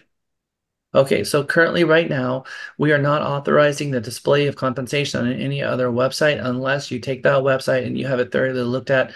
And typically the person that does that would be Deandra in our social media department. This is notice to all of you. She is not the person that's going to make that determination. Cindy Bell is the only one authorized. Cindy Bell is the only one that I am authorizing at this company to be able to provide you authorization that you can put a compensation amount on another website. Because if one of our agents puts a compensation amount on another website where other broker compensation may be had, the entire company is at risk of losing the protections of NAR, which means that agent just put all of us at risk. We're going to be watching this very carefully. If that listing has old listings that you've taken that was at a different firm, then that would be forbidden. Or if anywhere on that website that they have a link that goes to their website and there's other brokers listings on that website. So if you can get there by clicking and boom, another listing from another broker shows up, that is not going to be compliant with NAR's agreement. So we have to thoroughly look at that website to make sure that there's no way that we can get to another listing that has commissions from another broker, because if there's even one, we are no longer protected under the NAR settlement agreement. We're not going to let that happen. So it's just going to be a matter of us really looking at that and seeing. Okay, understood. Another question. So will the subagency be removed from the IABS? Absolutely not, because subagency is still alive and well for people who did not choose to be members of the National Association of Realtors. Okay. Next question. Do you advise then that we keep the representation disclosure or bring them with us when doing open houses? 1,000,000%. Now, during an open house, you are not required to provide an IABS or a representation disclosure unless the conversation turns to a different property that's not that open house. So if substantive dialogue happens about the property across the street, you're going to have to provide them an IABS and a representation disclosure. But if the conversation at the open house remains at that property from the entire duration of the conversation, no requirement of the IABS or rep agreement is required. I always recommend that you bring out a filled out information about brokerage services and a representation disclosure. Now, if it's a property across the street, you don't represent anyone, right? Because it's a different brokerage. So there's not going to be a representation disclosure because we don't have a form that says I don't represent someone. We only have a form that says we do. So at our open house, we will never need to use 1417 representation disclosure, but we may need the IABS, and the IABS will only be needed if the conversation turns into a substantive conversation regarding a property that's not that property. And any good real estate agent is really going to try to convert that person that walked into the door if they're not already working with a real estate agent. So it All day makes long. sense to have it. Okay. All day long. So I always recommend that we're geared with the IABSs because the whole idea is trying to get hired. Yep, 1,000%. Okay, thanks. I'm done with my questions. Well, if you have any more, raise your hand because I'm happy to help. Thank you. Good questions. Okay, as I said, Ann and then Marcy, and then we're going to go on to Katie next. Ann, you're up. Okay, thank you. This may or may not be a problem for other agents, but I'm just curious. If you're opening a door for someone that has a buyer that wants to show, how does that work? Okay. So there's a lot of questions that I have to get answered, and that is it an unrepresented buyer? Is it a buyer that's represented by another firm? What is the scenario? And is it It is it it could be. I have opened for other agents at our brokerage, but I okay? have had conversations with other agents that wanted me to open the door, so it could go both ways. So if you are opening the door for another agent and you represent the seller, the representation disclosure should be given to that agent, letting him know that you represent the seller because you're not the listing agent. So it's less unclear who you represent. And if you meet that buyer at the property, you should give them the 1417 that says, look, I am to understand that you're not represented. I represent the seller. If we know that that party is already represented, then we don't need to give them the information about brokerage services. If we know they're already represented, information about brokerage services isn't required, but the representation disclosure is required. We're always required by law to tell a party who we represent in the transaction, and we can't confuse that. So I hope that answers the question. So in the case of you're opening a door for somebody that's representing the buyer's agent, you're an extension of that buyer's agent. Or No, is there, no, no. okay, that's what I'm trying to clarify. You're not an extension of the buyer agent. There is no Okay, such thing as sub okay. buyer agency. No, but if that buyer, if you true, so technically that buyer agent should have given you a disclosure that says I represent this buyer. And now you know that that buyer is represented, which means you don't have to give them an IABS in the first place. And now you start seeing how all of these dots were supposed to have been connected in the first place, because how do you know that this person who called you has an agreement with this buyer? Maybe it's a lead and it's not a buyer representation. They've never entered in anything at all, and they're just hoping that show them the property, and then if they like it, they'll call them back and then they'll talk to them about representation. So that buyer agent, you should ask for, can you show me the representation disclosure? And they're like, what are you talking about? And I'm like, okay, look, this is the deal. So a lot more conversation is going to have to be had about all of this, because if you open the door for them, are you opening a door for a cooperating broker? Because if you do, you have to answer all of their questions. Okay. Thank you, Jack. Yep. Marcy. Okay, I might have three questions, but I'm not sure. Okay. Can you explain better for me? I don't know if anybody else has this issue, but on paragraph 12 of the contract for Settlement and other seller, expenses. and then the message that has been popping up in the Austin MLS for seller concessions, that yes or no is your seller offering concessions. Are those the same thing? Are they asking the same thing? No. What is that? What is that asking? Because does that have anything to do with the contract question? Mm-mm. No, I mean, if Is you're that I'm confused on that. I keep checking no because I don't know. so what form are you talking about? Are you So talking about paragraph 12 of the when you're actually entering a listing in the MLS, okay. there is now a new box to check that's asking, is your seller offering concessions? And I'm Okay. paraphrasing, Okay. I don't Got know. it. Got it. Got it. All right. Thank you. No. If the part of our listing agreement now has a checkbox that states whether or not the seller is offering a concession to the buyer, and this has nothing to do with compensation. And in fact, our listing agreement, there is a checkbox on the listing agreement now that is very clear that states, it's section H of whether or I'm gonna open it up here as I'm talking with you. It talks about whether you have the right to even disclose whether or not the seller is offering any type of concession. Remember, the Texas License Act says that you absolutely cannot even hint, and so does the IABS, that your seller is willing to accept less than the list price. without something in writing from the client. Now there is a concessions field. So maybe at some point the seller said, yeah, I'm willing to pay closing costs. Okay, do you have in writing somewhere in the listing agreement or somewhere else where the seller has agreed to this compensation? Because if you haven't, exclusive right 7/14/17. I'm opening up the form. I'm going to show you where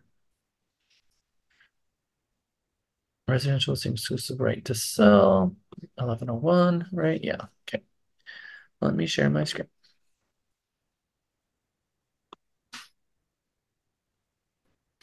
Okay. So we have the term, we have the compensation amount, whether the broker compensation and with or without compensation. And then we go down and you will see that we have after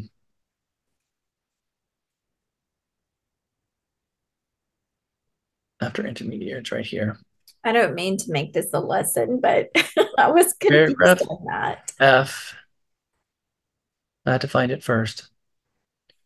Seller does or does not authorize a broker to share with other brokers and prospective buyers that the seller will consider contributing an amount towards buyer expenses, such as buyer's broker fees or other closing costs.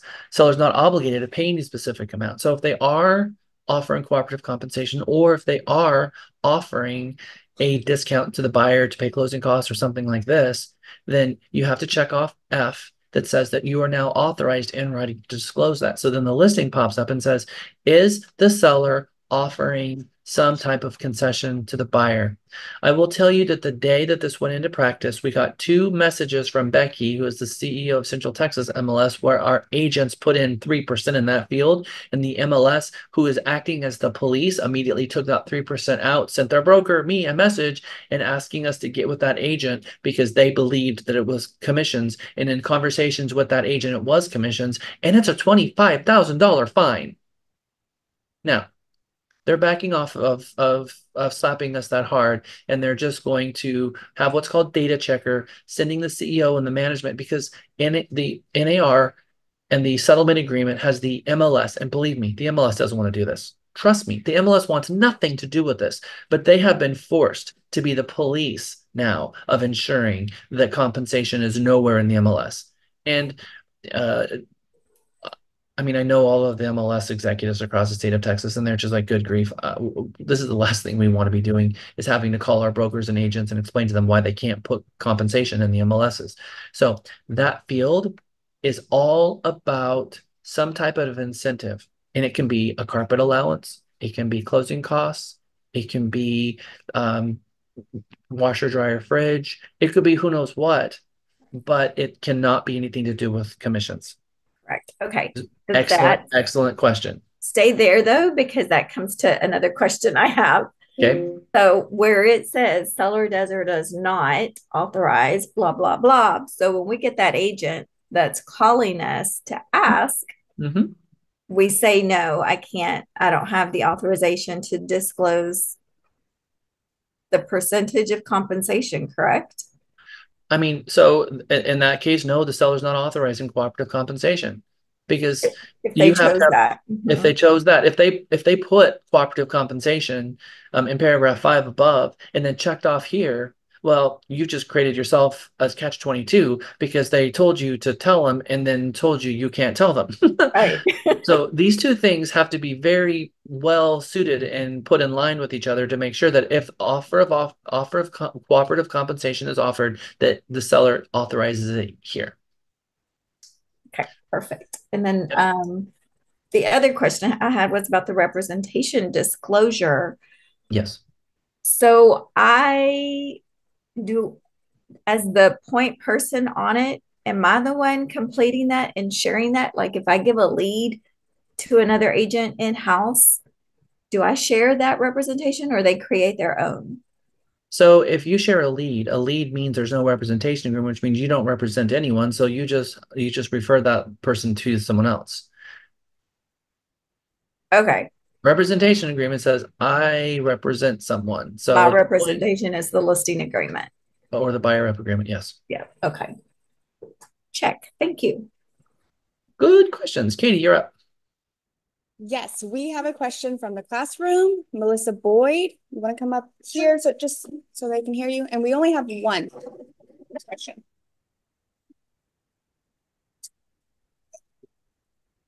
Hey, Jack.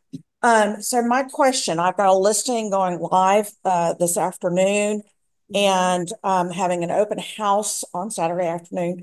And I want to know, what does Realty Texas want to see from buyers agents? And what do I need to look for or ask for? So we want to see buyer agents asking us about cooperative compensation. We can go about that in multiple different ways, but we're going to want to see an agreement between broker signed, so that it's clear to everyone what that compensation is. And so they should be asking us for whether or not we're willing to pay, or the sellers agree to cooperative compensation, entering into that agreement, and then moving forward with the transaction.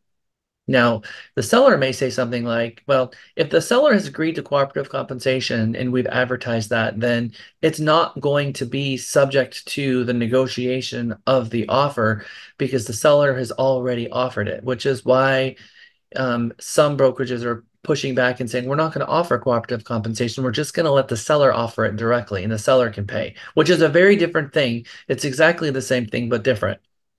It relieves all the liability for the broker. And so you're going to see a lot of people saying, why would we do cooperative compensation anyway? Just let the seller pay the buyer directly through some type of an incentive. But in any case, we are doing an open house. So we represent the seller. We have prospective buyers coming in. If we have the property open and it is an open house and a buyer agent walks in with their client, I am going to say that it's an open house, and a representation agreement would not need to be signed between that buyer and that buyer agent. It wouldn't be any of our business because we're hosting it open for the consumer, and the agent just tagged along for the ride. We would have no right to go to the door and say, I'd like to see your representation agreement before you bring that buyer into our listing when you've opened it to the public. So should not have any conversations regarding representation agreements at an open house, even if their agent comes. The question becomes at showings, and we're not the police for it. The MLS is the police for it, not us. So those are all the things I could think of to answer your question. Did you have any more specific questions? No, I just want to make sure that through the process of representing the seller, that like when the buyer brings brings an offer, that I've got what Realty Texas expects to see in regards to the compensation. Yep, and we're going to be talking about that more on Friday when we dive into the actual forms themselves. But you're going to want to see the agreement between brokers and the addendum to the purchase contract regarding compensation. So those are the different things that we're going to be looking for. Gotcha. And just to clarify back on a question before me, I was with you and then I wasn't. On 11F, yes, seller does or does not authorize broker. That confused me when you said, is it just for compensation? There's two things. So let's read the sentence and read the next sentence that comes along with one. Seller does or does not authorize the broker to share with other brokers and prospective buyers that the seller will consider contributing amount towards buyer expenses such as buyer broker's fees or other closing costs. So this checkbox is the seller is offering cooperative compensation and or the seller is offering some type of incentive to the buyer. So if any of those things are being offered, which subtracts from the net of the list price, you have to get authorized by checking off F to talk about the seller willing to accept $1 less than the list price. That's what gives you authority to talk about the things that they've spoken about. Gotcha. Clear. Thank you. You're very, very welcome. Thank you all. Okay, I've got a few more. Don't be shy. I'm looking for lots of hands here. We're going to go with Pamela, and I'm not sure who iPhone Personal is, but you will be up after Pamela. Pamela, go ahead. I think I got my question answered. An agent from Austin called me and asked me to open a door for her sister here in San Antonio. And I wasn't sure about that, so I called Michael and asked him. If you're being asked to do that by a fellow agent, do I need to get copies of a document that's signed from that agent, even though they're with Realty Texas? You're going to need to get a copy of the representation disclosure to make sure that you have something in writing stating that that buyer and that agent has a representation agreement. Once that is done, then you can be authorized to open the door for that agent. But if there isn't one and there is no representation agreement, then theoretically you would have to get a representation agreement signed with that buyer before you can open the door for them. Okay, thank you. Yep, good question. Moaz, hello. And Moaz, you're on mute and we can't see you, so I don't know if you're there. Okay, while Moaz, I don't know if he is there or not, so we're going to go next to Sean. Katie's, Lisa, could you ping Moaz, please? Sean Thompson, you're up. Yes, so I just have a question about the showing up to show an in-house listing and not having to present a representation agreement. Okay. If that prospect decides to move forward and place an offer on our listing, yes, I am correct in still having a buyer representation agreement signed along with the intermediary, right? yes. So at the point you show an in-house listing, again, I think that a conversation should be had. I mean, first you're going to show up at the property and you have to give them the IABS. You have to give them the representation disclosure. So here's agency laws in Texas. This is how agents represent parties in proposed transactions. Here's the representation disclosure, disclosing to you the fact that currently I owe my fiduciary duties to the seller. I owe confidentiality disclosure, but anything that you tell me, I have to tell the seller. If you're looking for representation, I would love to help you, but if you need a fiduciary relationship or looking for one, how that's created is through a representation agreement with you and I that would then separate me from my duties to the seller and allow our firm to have duties specifically for you, and that would through a representation agreement. And they're like, well, I'm not interested in signing one of those. You have a fiduciary duty to the seller to show that property. So I think what you're going to see is agents, certainly not at this firm, but I'm guessing that you're going to have large firms that have thousands of agents. A buyer agent show up at one of their listings and the buyer refused to sign their buyer rep agreement. And that buyer agent, even though that's an in-house listing, say, well, fine, I'm not going to show you the property, and drive away and have a fiduciary failure / truck violation against them for lack of fiduciary duty to the seller.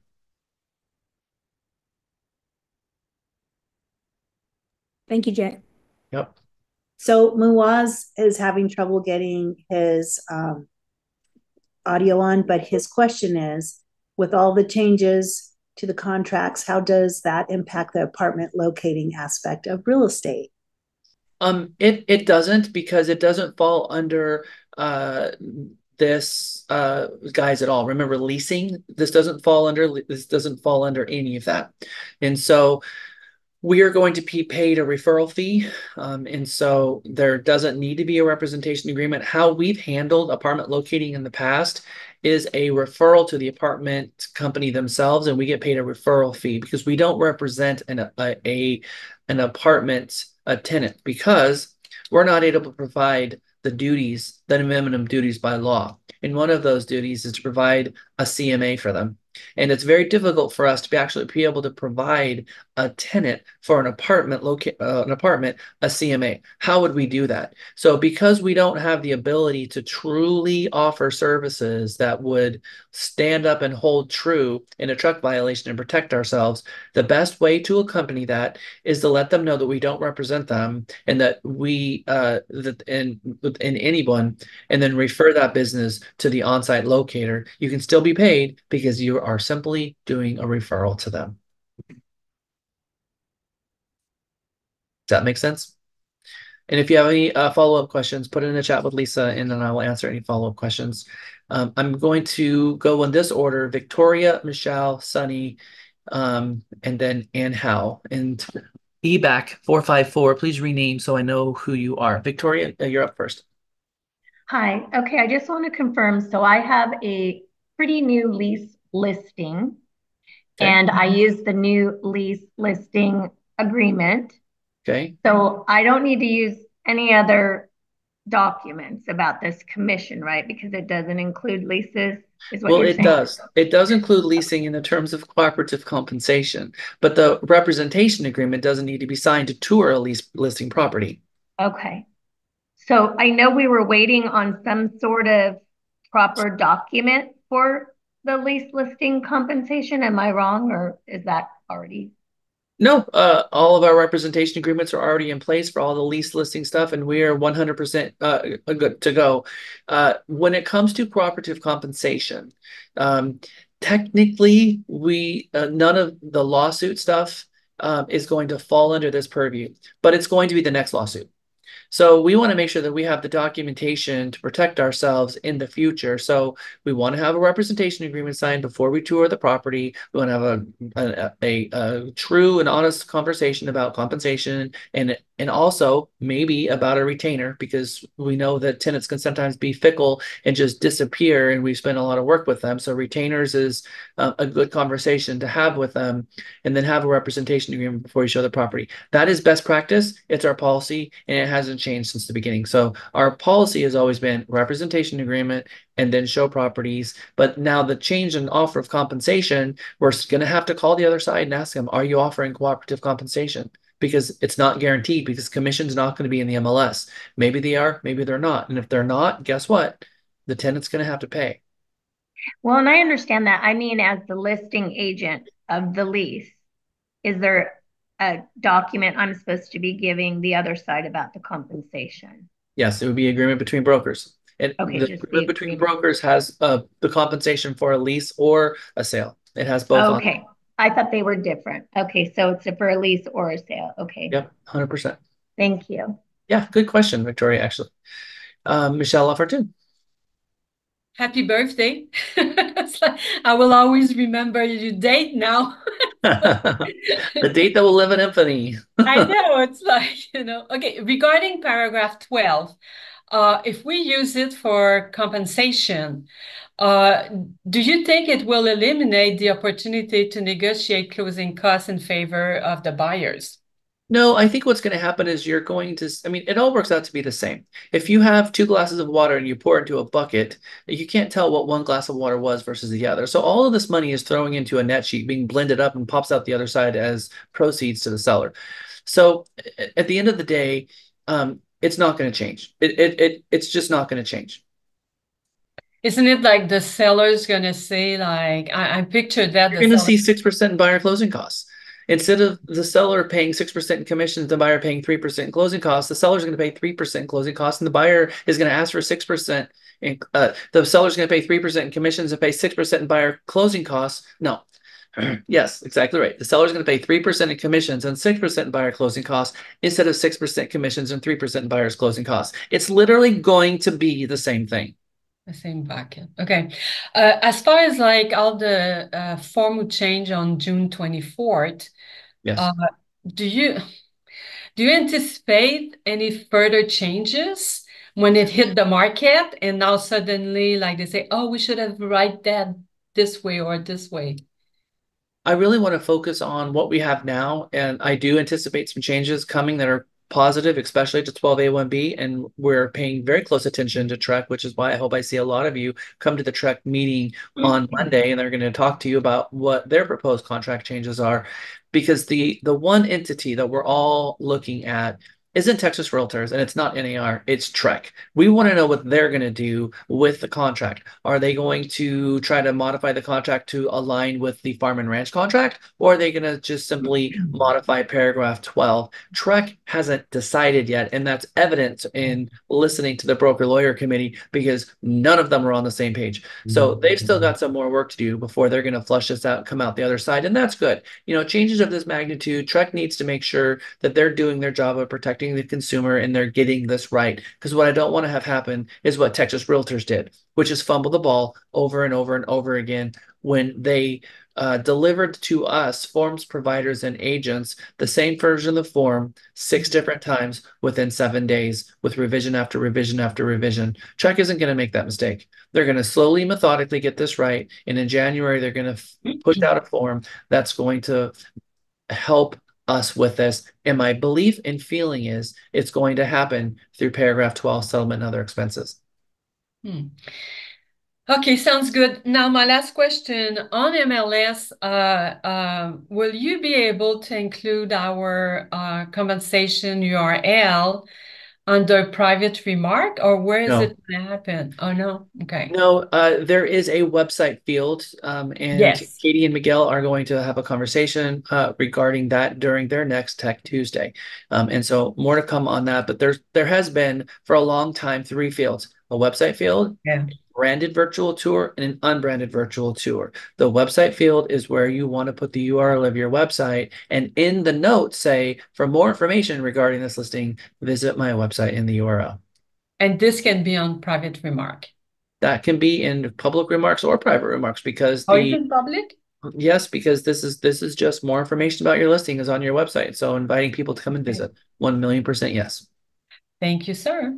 Thank you, Michelle. And Hal, and then Erlene. Actually, other way around. Erlene, you were up first. I'm sorry. Erlene and then Hal. Hello, Erlene. Did I get that right? I can't hear you though, Miss Owens. Okay, I can tell that you have unmuted. So when this happens, it's usually because your microphone is set to a speaker. So when you look at the bar, you will see the stop video and the mute button. Okay, can you hear me now? You got it. You did it right. Yay, yay, yay, yay. All right, what's your question? And first of all, did I get your name right? Because Yes. Good. Yes. Erlene. All right, Miss Owens, how can I help? Okay, I do have a buyer, and I guess my question is regarding the forms. This buyer is going to want to purchase a lot and then have a home built on that lot. And so do I give them the IABS and then the buyer representation agreement? So this is going to fall more into company policy now and less about the NAR settlement because commercial properties and land is not falling under the settlement agreement. So this would be strictly Realty Texas policy. However, what's not Realty Texas policy is handing them the information about brokerage services. So first, always, we have to give them the information about brokerage services, like you mentioned. We have to explain agency to them. And then if we happen to be the listing agent for that piece of property, we have to provide them the representation disclosure, letting them know that we also represent the seller in that transaction. If we don't represent the seller in that transaction, then all we need is the representation agreement or the IABS and the 1-page representation agreement so that we can be properly hired, so that we cannot be a sub-agent of the seller, that we are simply a representative of the buyer. Okay, so that's one transaction. And then once they're ready to purchase a home from a builder, then is that another transaction? It is. And if your representation agreement is still alive and well, meaning it hasn't expired, then that will still fall under that representation agreement as long as it's still active and the market territory is scoped in that same area. So if it says, if you put a county in the market territory and this lot is 20 miles away, it might need a new representation agreement. So just make sure that the territory encompasses both of those in that same representation agreement, and we'll be working for both. Okay, thank you so much. You've answered my questions. Well, I'm glad that I did. So thank you so much. If you have any more questions, please raise your hand and let us know. Next up is Ann Howe. Thank you, Jack. I wanted to go back over to our new 1101 for the date of 6/24. My listing did not have F11F in it. So I will need to put forth an amendment to that. And I'm looking at both the amendment for the 2701 and I'm looking at the 1404, but neither of those places do I see anything that addresses 11F regarding compensation. And the reason I'm asking this specifically is that at the time I took the listing, the seller is considering doing concessions along with the percentage.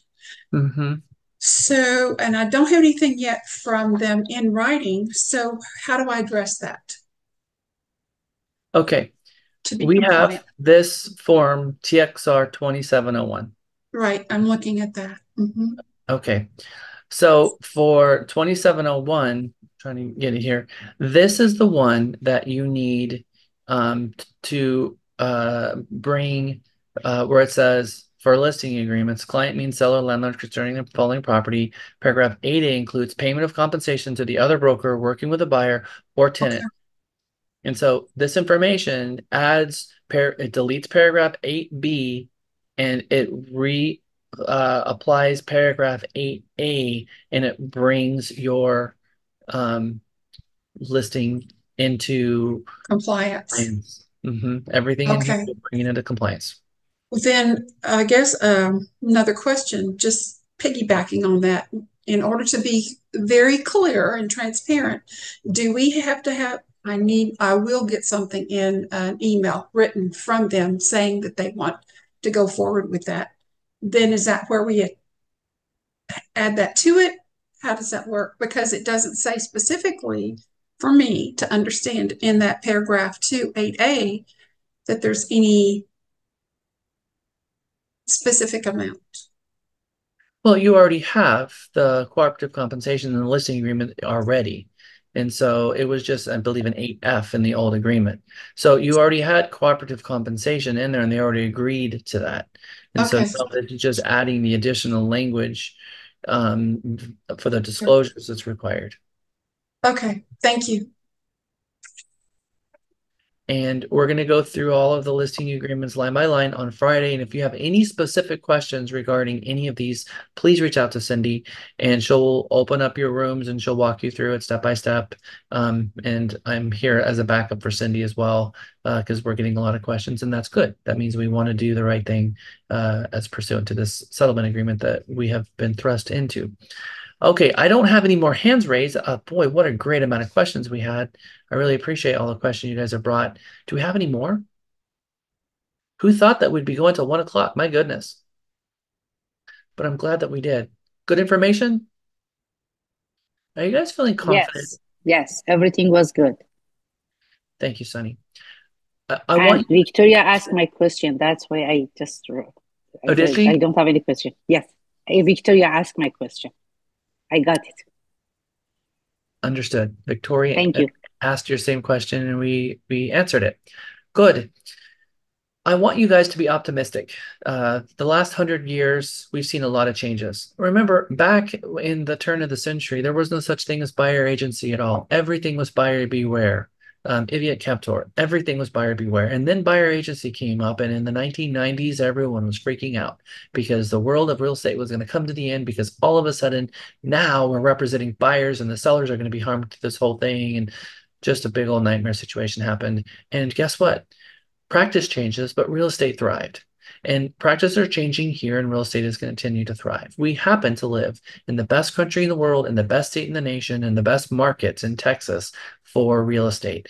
The rates are going down, inventory is going up, the job market is doing pretty good right now, the inflation is slowing, and the optimism that people have in the world right now is skyrocketing.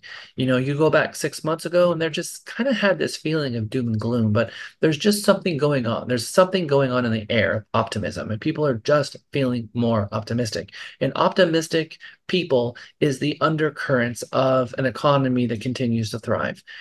So over the next 12 months, I know that there's going to be a lot of information that's going to get thrown out regarding the lawsuit settlement agreement from the plaintiffs, because we're now in that part of the settlement agreement. And because of that, you're going to get a lot of questions. But what a great opportunity is to pick up your phone and a reason to contact your spheres, let them know you're in real estate and that nothing is really changing, that the practices that we're talking about from NAR are practices that we've always employed, and that we're here to answer any questions for them, any concerns they have regarding real estate, and we'd be honored to assist them in the future. And what's going on in politics right now is going to really overshadow what's going on with this settlement agreement. It's just a lot of nonsense. And we're going to get through this and come into 2025, and I expect 2025 to actually be a very good year in real estate.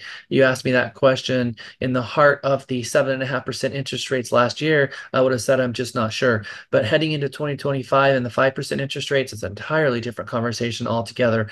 So we are seeing relief on property taxes. We're seeing the prices go down a little bit. We're seeing the rates come down a little bit, which means affordability is happening. And that is what we drastically needed so much, was affordability, to allow the buyers to be able to go out there and buy a home.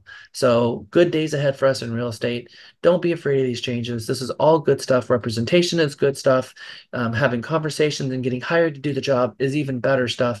And more importantly, you have a team of people here that has over 100 years of experience, very much in touch with what's going on with the MLS and NAR and these practice changes. There's nothing we can't handle. If you have questions, if you need assistance, there's a team of people here standing behind you to help you navigate all of these changes expertly. And I know you're going to have a lot of other agents on the other side of transactions that has no one to help them. Refer them to us using profit partners so that they can go to a place where they can get the counsel and the education that they need to be able to navigate this market. Because the biggest problem we have right now is not us, it's the other brokers who are not providing the information to their agents, and they just have no idea what's going on. And that's evidenced by the Facebook groups. Stay away from those Facebook groups. Don't engage in that stuff, because there's a lot of antitrust going on in there. Just all we can do is focus on our clients and do what's right for our consumer and do what we've always done. Practice real estate ethically and in the best interest of our clients. So with that said, I'm going to conclude the meeting and invite all of you to our Friday meeting, which is going to be forms-based. This was conceptually based and practice changes. And we answered a few forms questions, but really on Friday, we're going to dive into these forms and we're going to go through them line by line, which is why we need another 3 hours. So until Friday, go out there and do some great things, everyone. Thank you so much. And we will. Thank you, Jack.